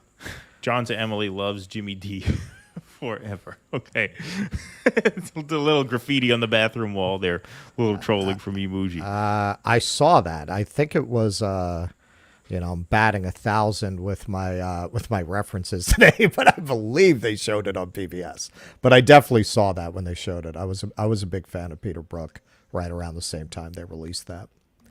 All right, here's a Rumble rant from Dan Richmond. Oh, look at this. Russ, check your Twitter DMs. Iron Maiden Clash Trader Suite has been booked. So boom, you got a date next year for the Iron Maiden concert. That is I gotta talk to my man Vin because he's moving up to New Hampshire, so I don't know if he's gonna want to come down for that, but we'll see. No, but I'm not gonna go myself. No, he's saying he's inviting you to his suite. Oh, all right. You understand? All right, we'll talk. He said what do you mean you'll talk? You got to do it. He booked it for you. It's a gesture. He didn't book it for me. He booked it with you. Him and his friend. No, he didn't. He booked a suite, and he's just saying, "Hey, you want to come join us in the suite?" Right. That's what I mean. He's at right. I'm not saying he didn't book it anyway. for me. No, but he invited you. You're going to turn it down? You're going to say no? You're not going to go? Well, I gotta see if my friend is going to the Iron Maiden concert. Hey Dan, can Russell bring Vin along? Does Russell get a +1? Yeah, do I get a +1? Yeah, does he get a +1? Well, ask him that. Yeah, because he knew you were considering going with your friend. So I don't know. Would he invite you but not your friend? He might. You never know. I don't think so. What does he care about my friend? I think Dan would let you bring a +1. You think so? I'm betting yes that the +1. Okay, so here's what he says. He says, I told Russ his ticket is on me, but he can bring a friend for the same cost as a regular ticket to the show. Okay, so fine. So he could be. So you can bring Vin. I see. So if Vin buys a ticket, you guys can hang out in the Clash Trader suite. So yes, Vin can go. He just got to buy a ticket. That's fair. So I mean, where's the not suite? A suite ticket? A regular. I've never gone to a concert in a suite. Where is it? It kind of sounds like it. Yeah, it's a little strange. I guess it's like how. I know at like sporting arenas, which this is, I'm assuming. Yeah. They have the little suites, like little rooms, like under the upper deck. So it's probably between the upper deck and the lower deck. The little suites with the glass windows. Right. Yeah. Okay. Yeah. All right. All right. Beautiful. You got it. Done. That would be pretty cool. Yeah. That'd be great. That's very kind of you, Dan. Thank you, Dan. Thank you, Dan. Vroom Rutabaga, thanks Look, for the $5. Perks of the gig. Guy's like, I'll get back to you. No, because I know, man. you were worried about your friend that you can't leave him out. But I had a feeling you could bring a +1. It's generally when you invite somebody, you invite them with generally they're allowed to bring a +1. Right. So what? So what? You get like hot wings in the suite? And now we're going to talk menu. I mean, I've never attended an event in a suite before. It sounds like a weird way to experience like a rock concert. You know what I mean? But hey, look, it sounds fun. Vroom Rutabaga, thanks for the $5. Chris Hedges has been quiet about Cornell and hasn't been on the Jimmy Dore show. You think there's been conflicts between Cornell and Chris Hedges? Thoughts? Yeah, it's a mystery. I don't know. He was just on Brianna Joy Gray talking about Israel-Palestine. I haven't watched that. I don't know if Cornell's name came up. But, look, I would imagine he wasn't too thrilled when he quit the Green Party since Chris Hedges kind of went out of his way to put that together for him. So it could be. It could be. But, yeah, he has been notably silent on it. He just what show was he just on? Was it Brianna's show? Yeah, he was on Bad Faith. Yeah. Yep. Donnie V, thank you for the $5. We appreciate that, my friend. Thank you guys very much. And George Gunnell, thank you for the $5, my friend. Just now tuning in are two of my favorite pro-labor media personalities, Keaton and Russell, still selling non-union made merch in their stores. Yeah, it took us a long time to get that together. It's going to take us a long time to transition. So, yes, for the time being. But you guys did give us a couple of leads, which we will look into. Because I didn't know they did print on demand. I thought, we had to stockpile that shit if it was union made. But if they have print on demand, we can do that.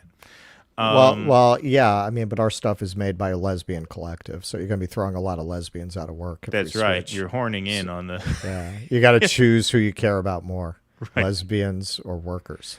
Right. Or lesbian workers. Exactly. Got to always balance those things out. All right, folks, that is our show for the day. We thank you very, very much for being here. We will see you again on Sunday. Wow, 3 shows in 3 days. Been a lot of talking into this microphone. But that's a wrap on today. We thank you guys very much for being here. We appreciate you all. Thank you for the super chats and the contributions. Once again, you can help make our show a permanent fixture of the indie media space by going to patreon.com/DoDissidents. We did have a couple of people sign up over the course of this stream, I believe, which is great. Thank you very much. Teresa and Jack, you guys signed up while we were on the air. So thank you guys very much. We'll get you all on the scroll for next time. We're actually going to meet with Jake right now, I think, about our Discord. So we will see you on the Discord in a few days. We just got a last little geek super chat.